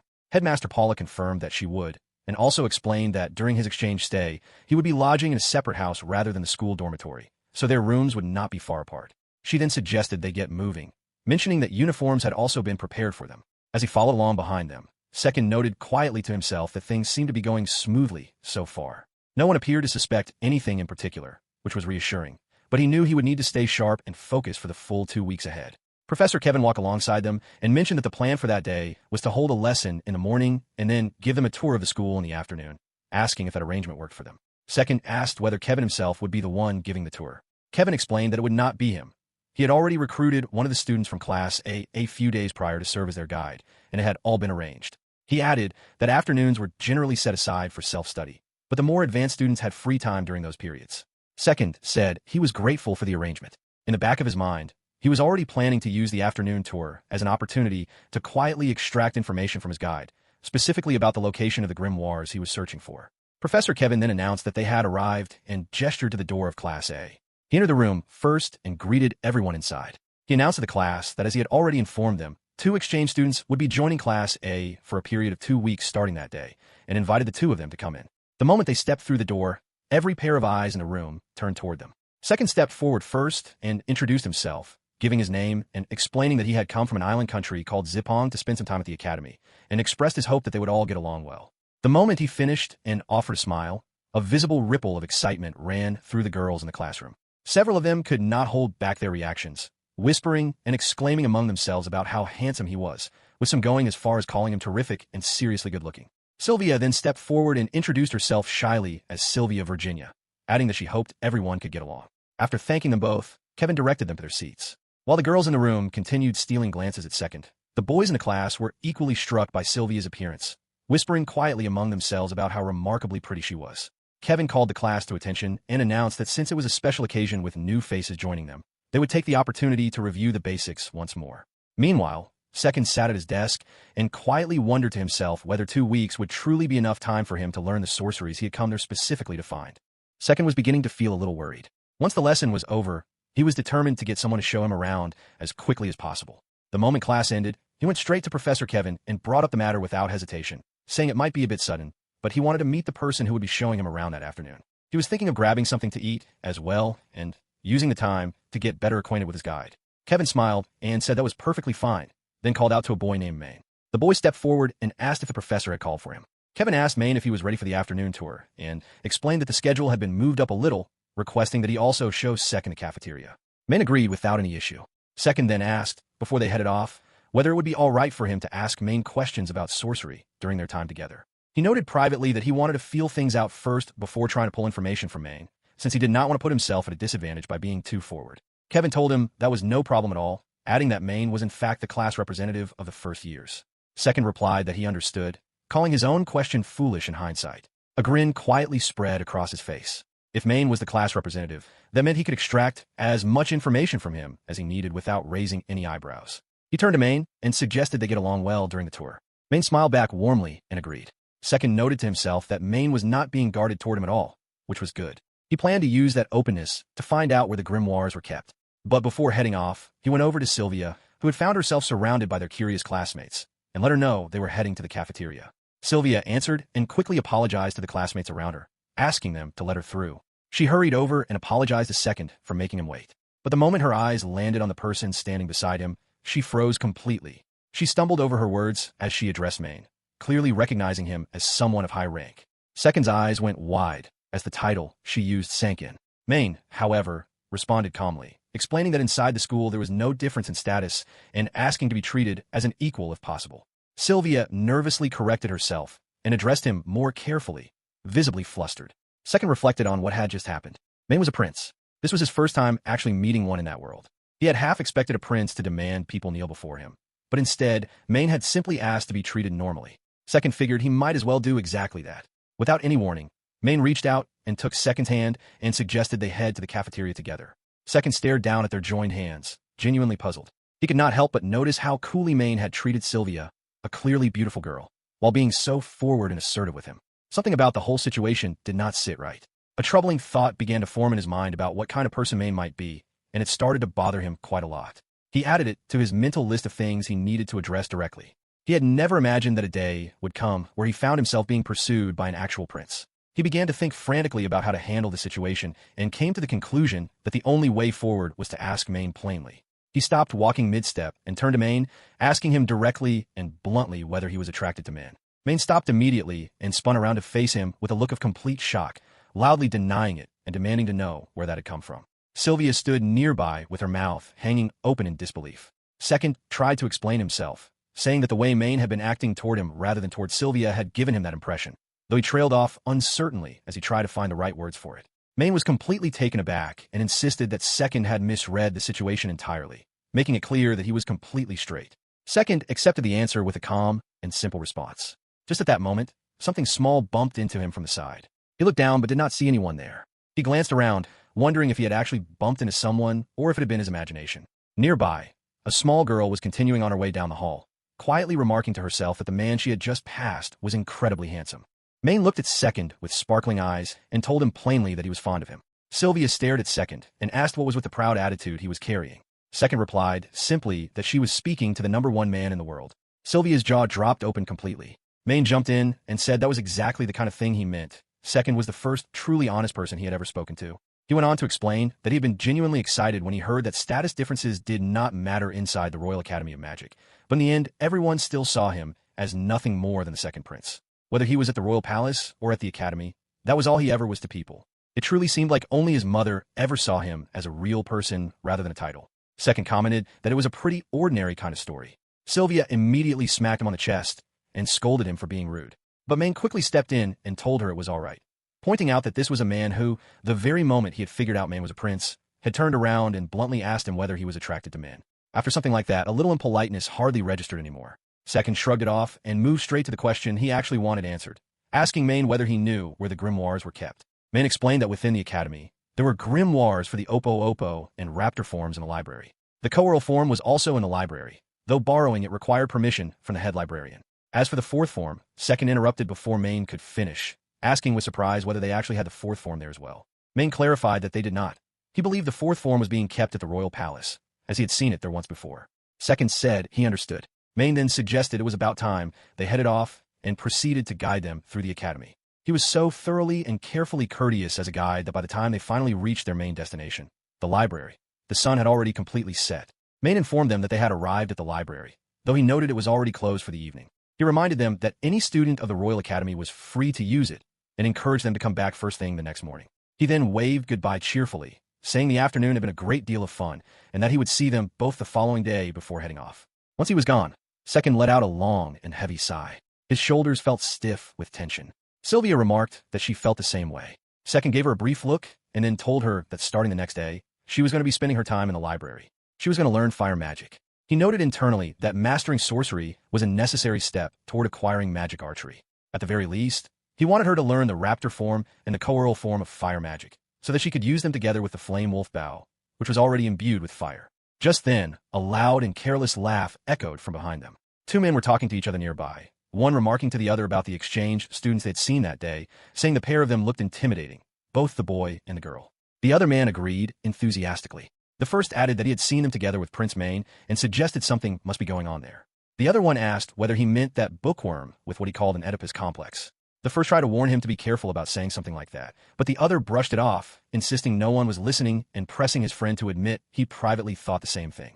The man continued, saying the prince genuinely irritated him, the condescending manner he had, and the way he always said things like telling people not to worry about his status, as if that made him sound humble when it really just came across as sarcastic. That, he said, was probably why the prince always ended up alone. The other burst out laughing and agreed that the prince was completely isolated and that it served him right. The first laughed along with him. Nearby, both Sylvia and Second had pressed themselves against the wall and were listening to every word being said.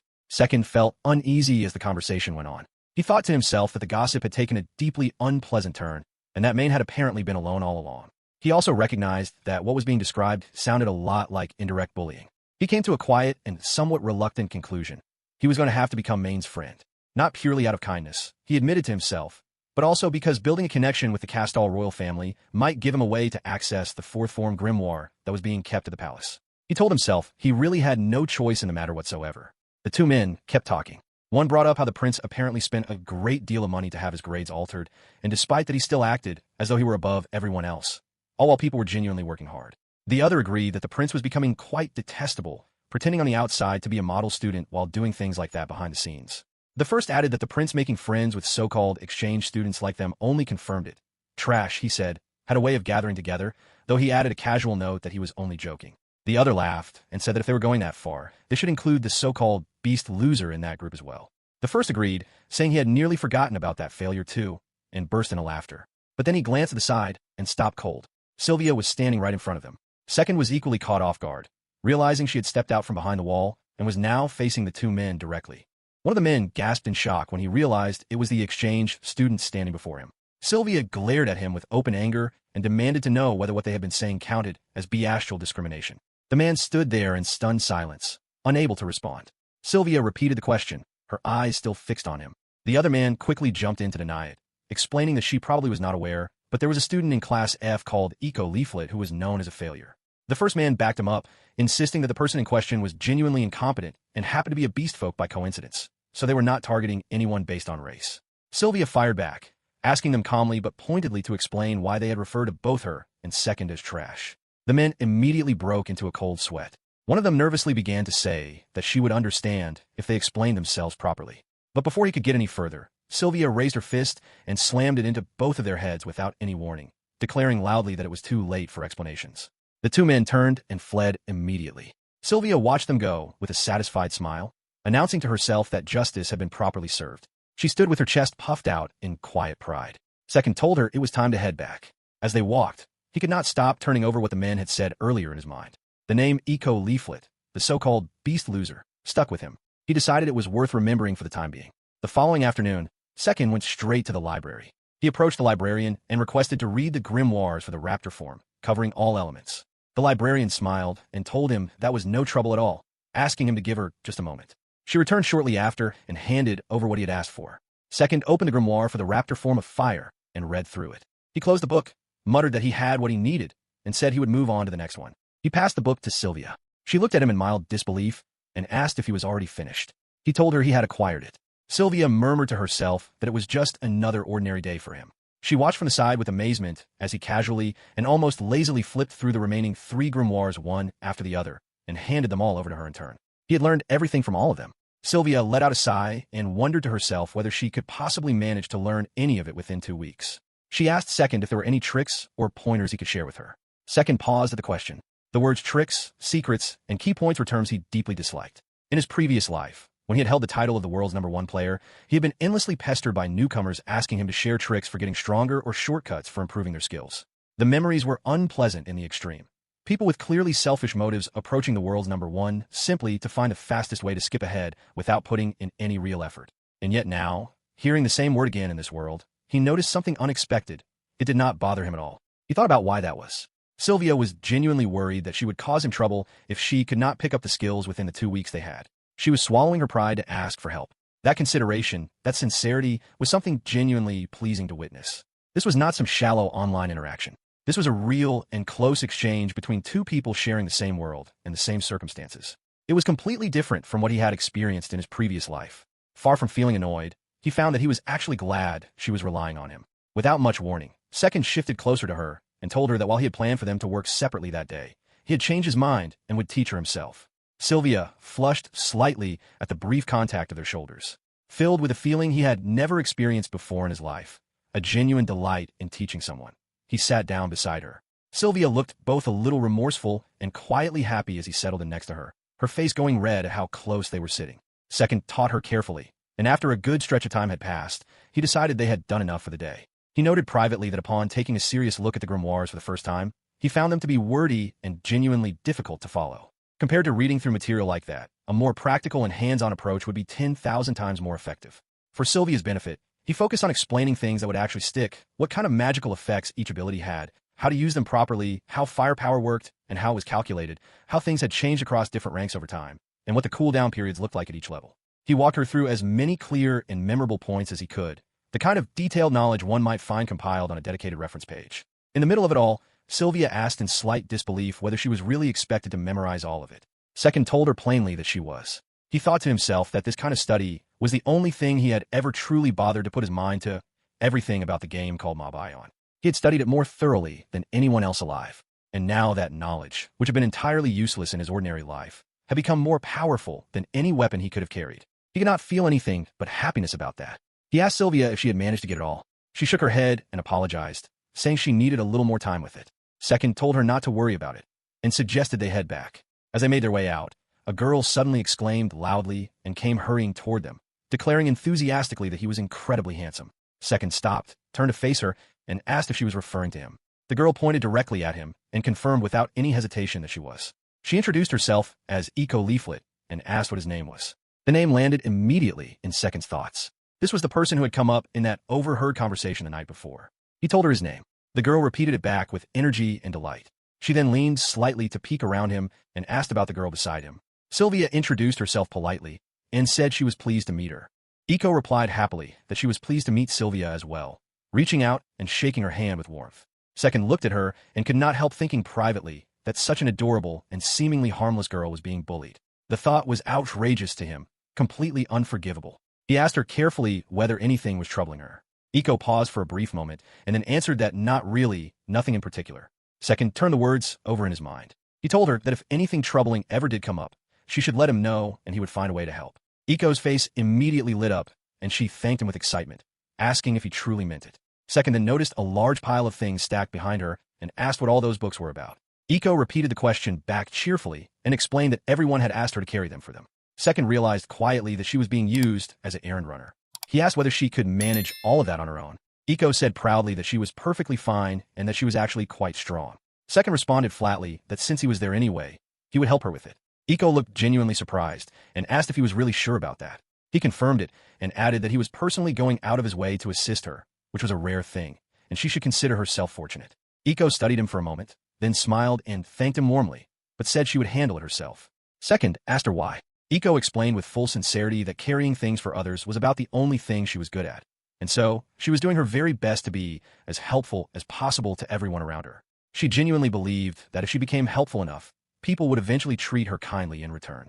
The words hit Second like a blow. He stood completely still, his eyes filling with a quiet but burning rage as his fist tightened at his side. He thought to himself that she needed to stop, that what she was doing was not the path she thought it was. Iko waved brightly at them and pushed the heavy cart of books forward with cheerful determination. Second watched her go, and as she disappeared from view his face darkened considerably. Her honest and desperate efforts, spinning endlessly without ever connecting to anything real, brought something painful rushing back to him. He remembered that feeling from his own life, the pointlessness of it all. He had poured himself into online games more than anyone, had climbed to the position of world's #1, and in the end it had amounted to nothing. It was just a game. All that effort, all that sacrifice, risked for something ultimately meaningless. He had spent time thinking over and over about how pointless and empty his efforts had been, how foolish and worthless he had felt as a person, until eventually he had died in shame and despair.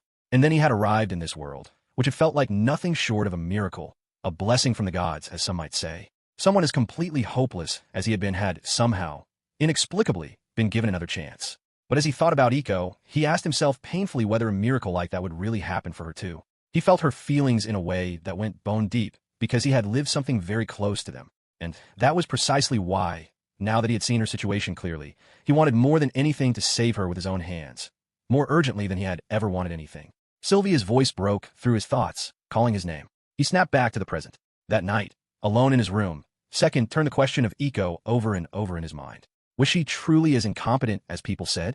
And if she was, how had she managed to enroll in a prestigious institution like the Royal Academy of Magic, which was renowned throughout the kingdom and only accepted students with genuine knowledge and ability in magic? Anyone who made it through the doors of that academy should by definition be capable of using various kinds of magic. Something about the picture people painted of her did not add up. He spent the entire night thinking through every angle, and by morning he had arrived at one single conclusion. He told Sylvia that he believed they should recruit Iko Leaflet. Sylvia's face brightened instantly and completely. She told him that there was nothing more pleasing than finding that her path and his were pointing in the same direction, and said she felt like a truly lucky person. Second cut her off before she could go any further and asked her not to suddenly drop to her knees and take on the role of a devoted knight first thing in the morning. Sylvia acknowledged that they did not even know yet whether Iko would agree to anything. Second told her that if Iko declined, he would at the very least ask to see her status, so he could give her some advice on what path she ought to take. Sylvia nodded and agreed, but they were stopped in their tracks by a commotion just ahead. Iko Leaflet was on the ground, kneeling in the dirt, covered in filth. Both Second and Sylvia stared at the scene with wide eyes. Sylvia rushed over to her immediately, her voice tight with concern, asking what had happened and whether she was all right. Second looked around and took in what he was seeing more broadly. Not a single student passing by was reaching out to help. They walked straight past, eyes averted, pretending not to notice, ignoring her completely. He felt something deeply unpleasant radiating from that indifference, a hostility that did not need words. Second went to Iko and asked gently what was wrong, whether she was all right, and whether she had fallen. Iko violently pushed his hand away and shouted at him not to touch her and not to speak to her. Second went still. He recognized it immediately. This was the very worst of all possible things. The scent he had once known himself, the unmistakable scent of despair. Iko suddenly sprang to her feet and ran, shouting at them to stay away from her. Sylvia and Second chased after her anyway. As he ran, Second turned the situation over in his mind. He did not know the exact details of what had happened to her, but he understood one thing with complete clarity, and Iko had finally been forced to understand it too. Her efforts had been futile all along. Earlier, Iko had been carrying heavy sacks and stacking them up for the people around her. One of the men nearby had snickered and remarked to another that she was going out of her way to bring them the very mud that was about to be thrown at her. The other agreed that she was truly a fool. Iko had paused with a confused expression, and in that moment a lump of mud struck her directly, covering her body in filth. The men burst into laughter. In that instant, Iko had been forced to confront a reality she had been turning away from for a very long time. That no matter how much she kept lying to herself, no matter how hard she tried, nothing was ever going to change. She simply cannot go on. It was too painful to witness. Everyone deserved to have dreams, and watching hers collapse so completely in front of her was heartbreaking. Iko's eyes went cold and hollow as that truth sank in. Second, who had been following close behind the whole time, said quietly to himself that they had to save her. Iko kept running. Sylvia finally managed to catch up to her, but Iko slapped her hands away and refused to be touched. Second kept chasing until they eventually cornered her in a spot where she could not easily run further. Iko faced them with tearful and frightened eyes, crying out for them to leave her alone. Second observed that at least an hour had passed since the chase began. Sylvia was visibly exhausted, but Iko somehow still had energy left to spare. Sylvia tried to speak gently to her, telling her they only wanted to talk and that everything was all right. Iko refused and demanded they go away and leave her in peace. Tears began to pour down her face. Watching her, Second felt a deep certainty settle over him that simply leaving her alone like this would be the most futile thing of all. She was already on the losing side of something much bigger. As he stood there observing her, he recalled how she had been running, not fast, but with stubborn, forceful energy, and how she had pushed Sylvia away with considerable strength. He began to think through what that suggested about her. Iko was slow but powerful. She had a great deal of stamina. She likely had very low sorcery attack power, or INT. He recognized it was a gamble, a significant one, but he decided it was worth taking. Second reached for his sword and warned Sylvia not to be startled by what he was about to do. He stepped closer to Iko. She cried out again for him to stay back. He raised the sword. Sylvia watched him in horror. Iko was stunned and confused, asking him what he was doing. Before she could finish the question, Second brought the sword down and cut off his own arm without hesitation. Sylvia and Iko both froze in absolute shock. Second clenched his teeth and endured the blinding pain from a wound. Sylvia rushed toward him and screamed at him that he was a fool, but Second ordered her to stay back. She had no choice but to stop. With his remaining hand, Second held out the wand toward Iko. In his mind, he reasoned that if he could get Iko to join his party here and now, he would move meaningfully closer to becoming the world's #1. And there was a very specific reason why she was the key to that. He handed the wand to Iko and told her plainly that she was suited for recovery sorcery, and instructed her to take it and heal his arm. In his thoughts, Second had already reached his conclusion. Iko was a paladin. The wand he was holding out to her was the recovery sorcery wand med, the extraordinarily rare item they had obtained from the holy slime. It allowed anyone who equipped it to use the recovery sorcery called recovery med. But if Iko's growth type was indeed paladin, then the ++ bonus effect, the one normally limited to healer growth types, would activate when she used it. And the result would be a recovery powerful enough to regenerate his arm completely and instantaneously. Iko stared at him without words and shook her head, insisting through tears that she could not do it. Second groaned that it hurt and urged her to hurry. Iko hesitated again and shook her head once more. Second raised his voice and told her firmly that there were no excuses, that she could do it, and that she needed to hurry. Faced with no other choice, Iko took the wand with trembling hands and quietly agreed. Second encouraged her in his mind, urging her silently to believe she could help, to understand that this was her way out. Without wasting another moment, with tears still streaming down her face, Iko raised the wand and pointed it at Second's severed arm. The wand lit up with a brilliant glow. Iko cried out the word to heal. In the very next instant, Second's arm grew back completely. He looked down at it and murmured softly that it was back to normal. Iko's knees buckled beneath her as she stared at his arm in stunned disbelief. Then Second's body swayed and crumpled to the ground. He managed a faint apology that he could not hold on any longer before losing consciousness entirely. Sylvia cried out his name and rushed to his side. As his awareness faded, Second's thoughts worked through what he had just confirmed. In that world, even when HP was restored or injuries were healed, the body's physical condition did not bounce back immediately.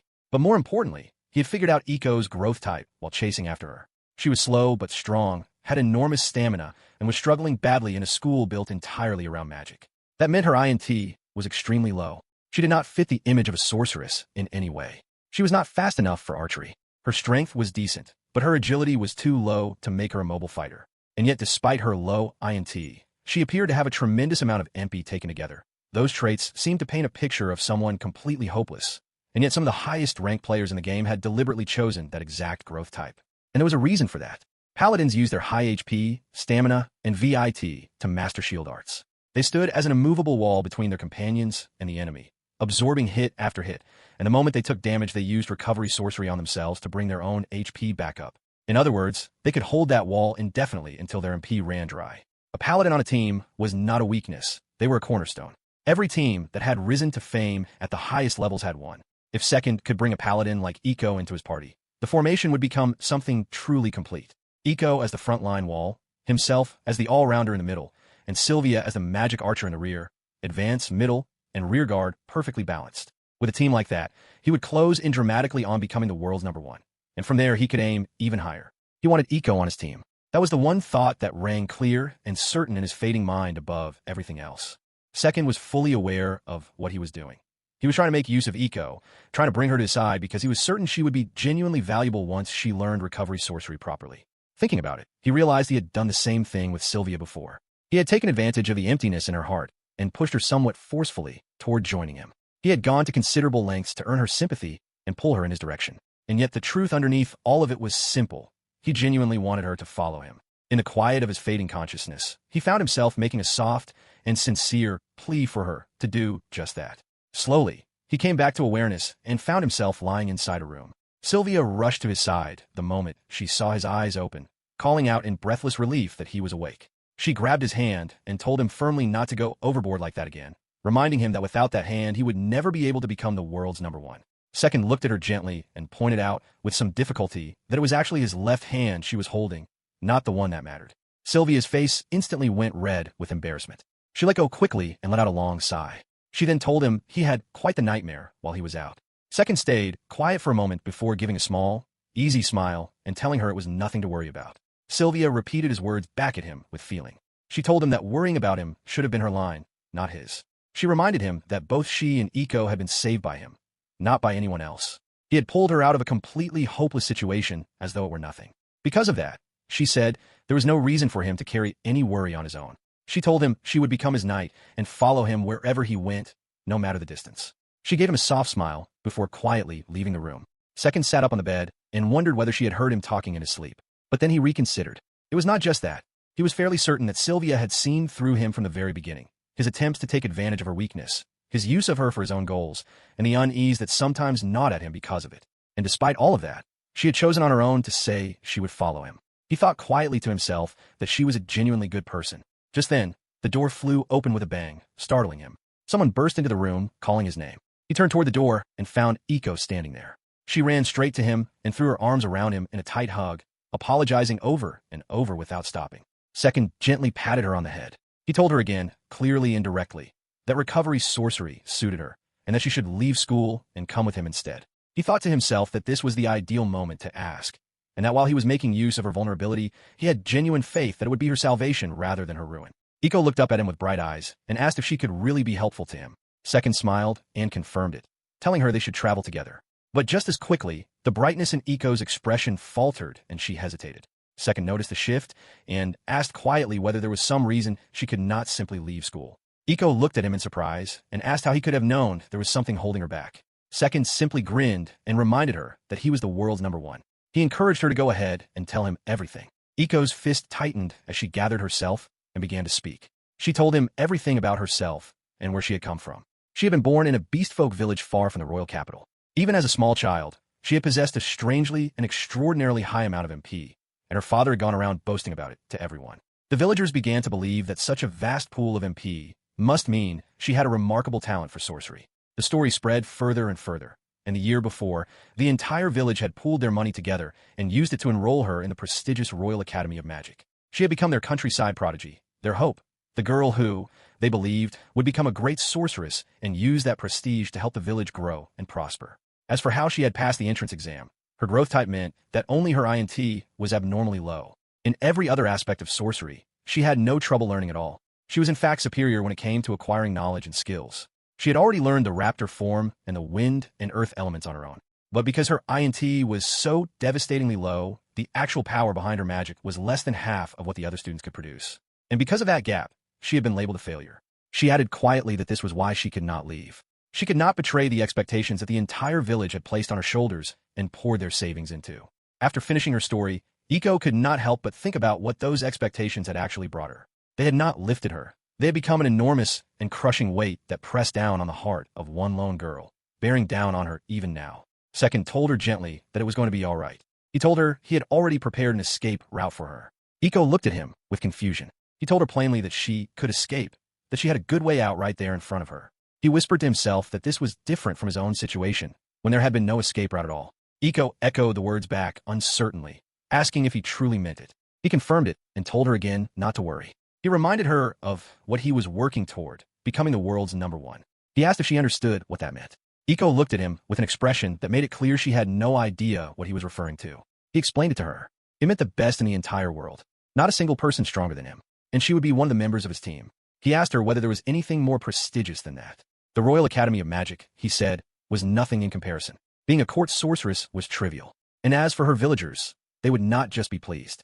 They would be absolutely overjoyed. They would hold a festival for 3 days and 3 nights without stopping. They would build a bronze statue of Iko right in the center of the village and pass down stories about her for generations. It would be legendary glory. When she eventually returned home, she would be so revered that everyone who came to meet her would fall to their knees weeping at the sight of her. As he spoke, his tone grew more and more dramatic. He imitated the village chief, making a grand proclamation upon her triumphant return. He imitated her father, probably asking Second for an autograph the moment he laid eyes on him. He performed it all with complete seriousness and a straight face. Iko could not help it. She burst out laughing. And then she laughed again. Tears welled up in her eyes even as she laughed, and the weight that had been sitting so heavily on her for so long seemed, at least for a moment, to lift. Second watched her and smiled quietly to himself. After a short while, Iko called out to him and told him she would go with him. Second smiled at her answer. And just like that, the Paladin Beastfolk Iko leaflet became his ally. Second told Iko that she would be withdrawing from her current studies starting that very day, and instructed her to obtain permission to enroll in Class A as his attendant. Iko agreed immediately without question. The 3 of them then made their way together to the headmaster's office. Headmaster Paula asked if they could give her a little time to sort things out. Second agreed, and asked how long they should expect to wait. She told them she would hold an emergency staff meeting at lunch, and that a decision would be reached afterward. Second replied that he would look forward to hearing good news and excused them from the office. Once they were outside, Sylvia asked Second why he had done something so bold. Second admitted that he was aware it might have seemed unrealistic, but he had a strong feeling the request would go through regardless. Sylvia asked why he was so confident.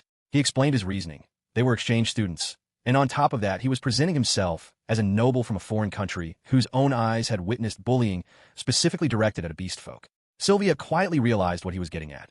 If Zippon was a country known for treating beast folk with respect and dignity, then what had been happening to Iko would be seen as a serious problem. Second finished the thought for her, adding that even if the staff did not see it that way themselves, the whole situation left an extremely poor impression. On top of that, the staff were already in a difficult position, effectively unable to deny that they had been turning a blind eye to the bullying all along. No one wanted further trouble or complications. Everyone would want to resolve the matter as smoothly and quietly as possible, which made it entirely natural that the request would be approved. Iko listened to his reasoning with wide eyes and told him he was remarkably clever. Second replied with a satisfied expression that it was simply because he was the world's #1. After that, the 3 of them headed to the cafeteria. Along the way, Maine spotted them and called out to Second. He mentioned that he had already heard what was happening and asked whether Second was really making Iko his attendant. Second frowned slightly, genuinely puzzled about how Maine already knew. The rumors had apparently spread in less than half a day. He patted Iko on the head and remarked that she was an excellent recovery sorceress, and that the school's failure to recognize that spoke volumes about the nature of the institution. Maine burst into laughter at the bluntness of the comment, and said warmly that Second was exactly as he always was, and that he truly loved that straightforward personality of his. The moment the words truly loved left Maine's mouth, Second gave him a very strange look and started to ask whether Maine really, but before he could finish the sentence, Sylvia smacked him firmly on the back with a clear warning. Iko looked thoroughly confused by the exchange, while Maine simply watched them all with a calm and innocent smile. Just then, Professor Kevin arrived and greeted them, telling them he had been looking for them. Second turned and asked about the decision. Kevin informed them that it had been approved without any objection. Iko would be joining him in Class A starting that day as his attendant. Second said he was glad to hear it. Kevin excused himself and left. Second reflected privately that Kevin had been sharp enough not to ask unnecessary questions, such as why he specifically wanted an attendant or why Class A in particular.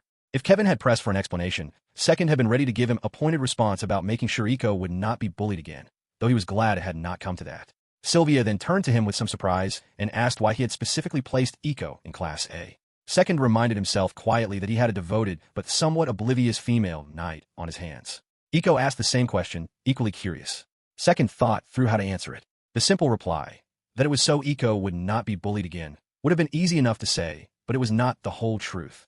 He had briefly considered doing something about the people who had treated Iko so badly, but Iko herself had not wanted that. All she had said was that she wanted to be with him. Both Sylvia and Iko waited for his answer. After a moment of thought, Second simply told them it was because she was his comrade. That was reason enough. After their meal, the three of them went to the library. Second noted internally that their time as exchange students was limited and he needed to help Sylvia learn sorcery as quickly as possible. A week passed. His patient, thorough, and careful instruction appeared to have borne real fruit. Sylvia managed to acquire the fire element raptor form of sorcery in just 3 days. More than that, she seemed to have found her footing and grasped some kind of rhythm for learning. She even remarked one day that she had a strange feeling she might be able to manage the coeurl form as well.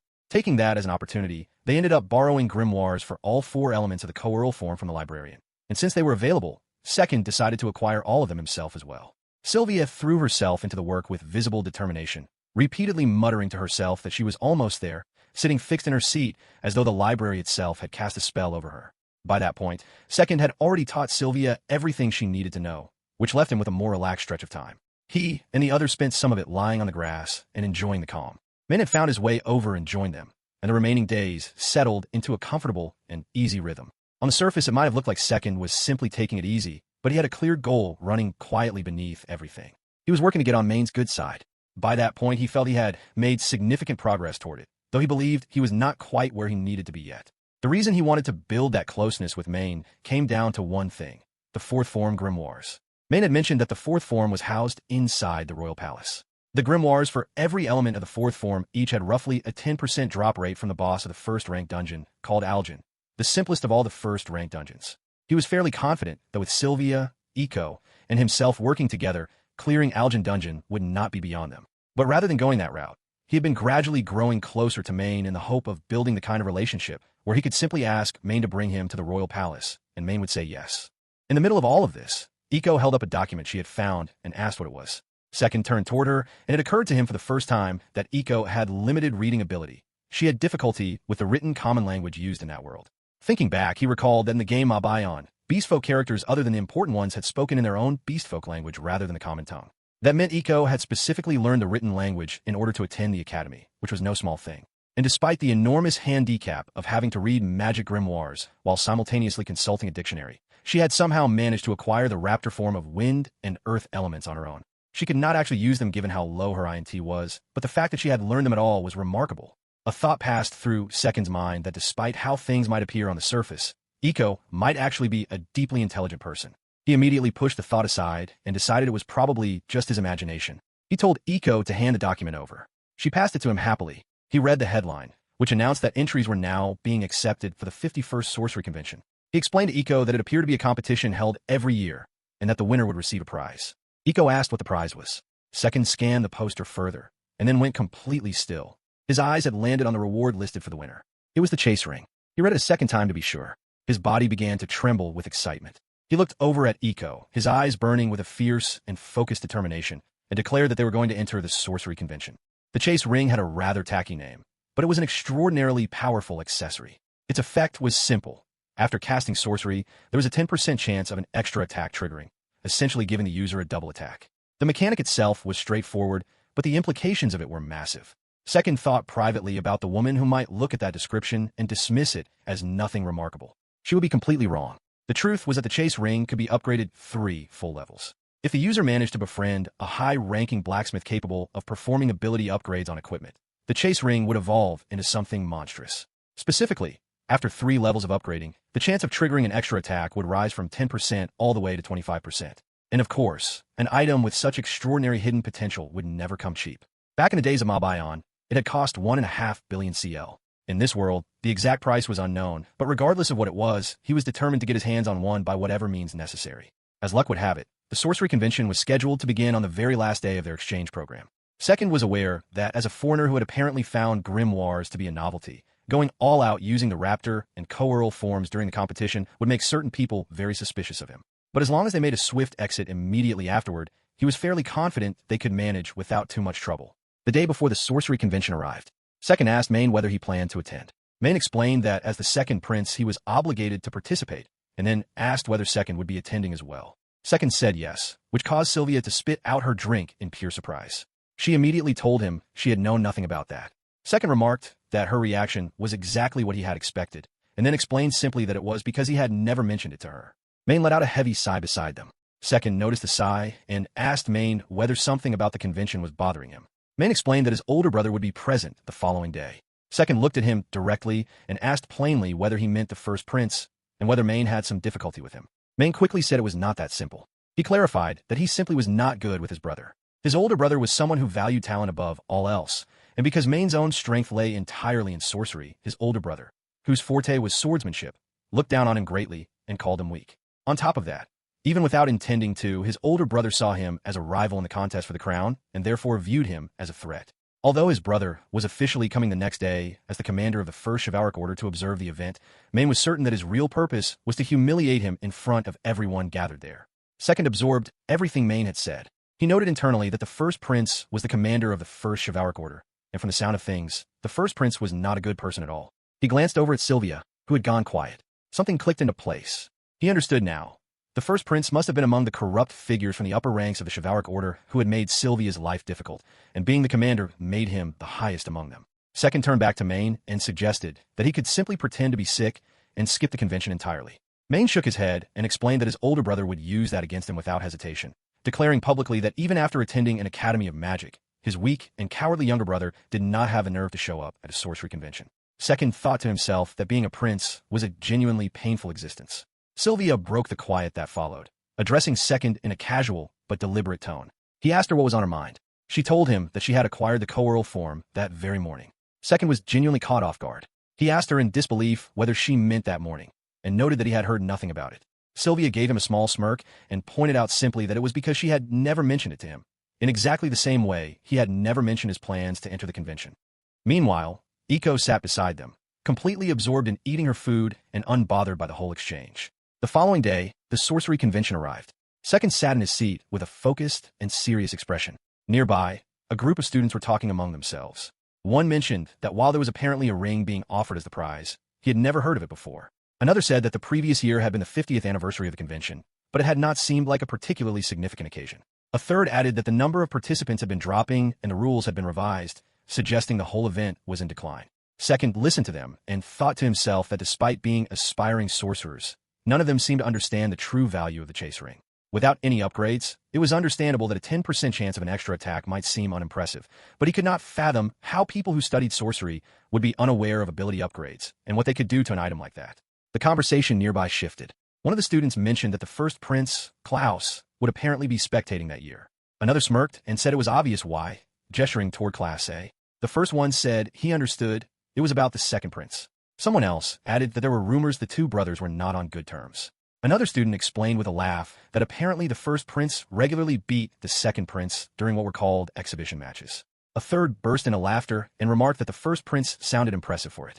Second listened and thought to himself that no matter where he went in that academy, the same picture kept being painted, the first prince against the second prince. Something about it felt unnatural. He found it difficult to believe that the source of the tension came from Main's side. There was a strong possibility that the first prince, Klaus, was actively working to shape how people perceived both of them. He wondered just how deep that hatred ran. Just then, Main arrived, and the students nearby immediately fell silent and looked away. Main excused himself as he approached. Second addressed him and asked whether he was going to be seated in the tournament. Main's face lit up when he spotted Second. He came over and confirmed that yes, he would be starting in the semifinals. Second said that if that was the case, they probably would not face each other until the final round. Main chuckled and said he would look forward to meeting Second there. The sorcery convention was being held in a tournament format with a total of 7 participants. Main was placed at the far left of the bracket while Second was placed at the far right, meaning Main only needed to win one match to reach the final, while Second would need to win twice. There was, however, one significant thing Second had not thought to clarify beforehand. He called out to Main and asked him plainly what one actually did in a sorcery convention. The students sitting nearby nearly fell out of their seats at the question. Main stared at him in disbelief and pointed out that he had signed up without knowing something so basic. Second casually apologized and guessed that it probably involved attacking each other with sorcery until someone was defeated. Main immediately said that was completely wrong. Second tried again, guessing that maybe it was just regular combat.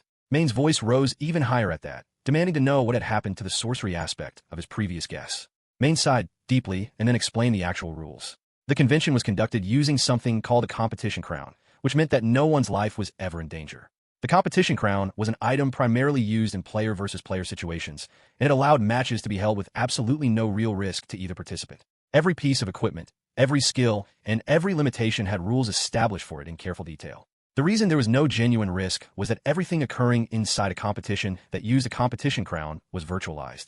A participant's HP and MP were virtualized, and any damage dealt or received existed only within that virtual framework. In an ordinary duel using a different kind of crown, conducted in reality with both participants' actual bodies, people naturally died when their HP reached 0. But with the competition crown, if HP hit 0, the match simply ended and everything returned to normal with no consequences whatsoever. Some people had dismissed it as something designed for those too afraid of real stakes, but other players have been genuinely fascinated by the freedom that the competition crown's detailed rule system provided. They had explored countless variations and invented entirely new kinds of competitions that were nothing like typical duels, and those formats had grown popular over time. Maine concluded his explanation by clarifying that for this particular convention, the one and only rule was that all attacks had to be performed using sorcery. Second heard the entire explanation and felt a clear and certain recognition settle over him. In his mind, the whole thing sounded exactly like a particular kind of game format he knew well, and not a flattering one. He kept the thought to himself. A short time later, it was Second's turn to compete. An announcer stood at the center of the arena and called out the third match. First-year Class A's Second against first-year Class F's team. Second looked across at his opponent. Just then, a loud cheer reached his ears from the crowd. It was Iko, waving her arms with great enthusiasm. So enthusiastically that she accidentally struck Sylvia with one of them. Iko turned to look at Sylvia with a completely unaware expression, having no idea what she had done. The referee then called for the competition crown to be activated. The arena was a circle with a radius of 50 meters marked out on the stage. Stepping outside its boundary meant an immediate loss. The referee raised his hand, called for both participants to ready themselves, and signaled the start of the match.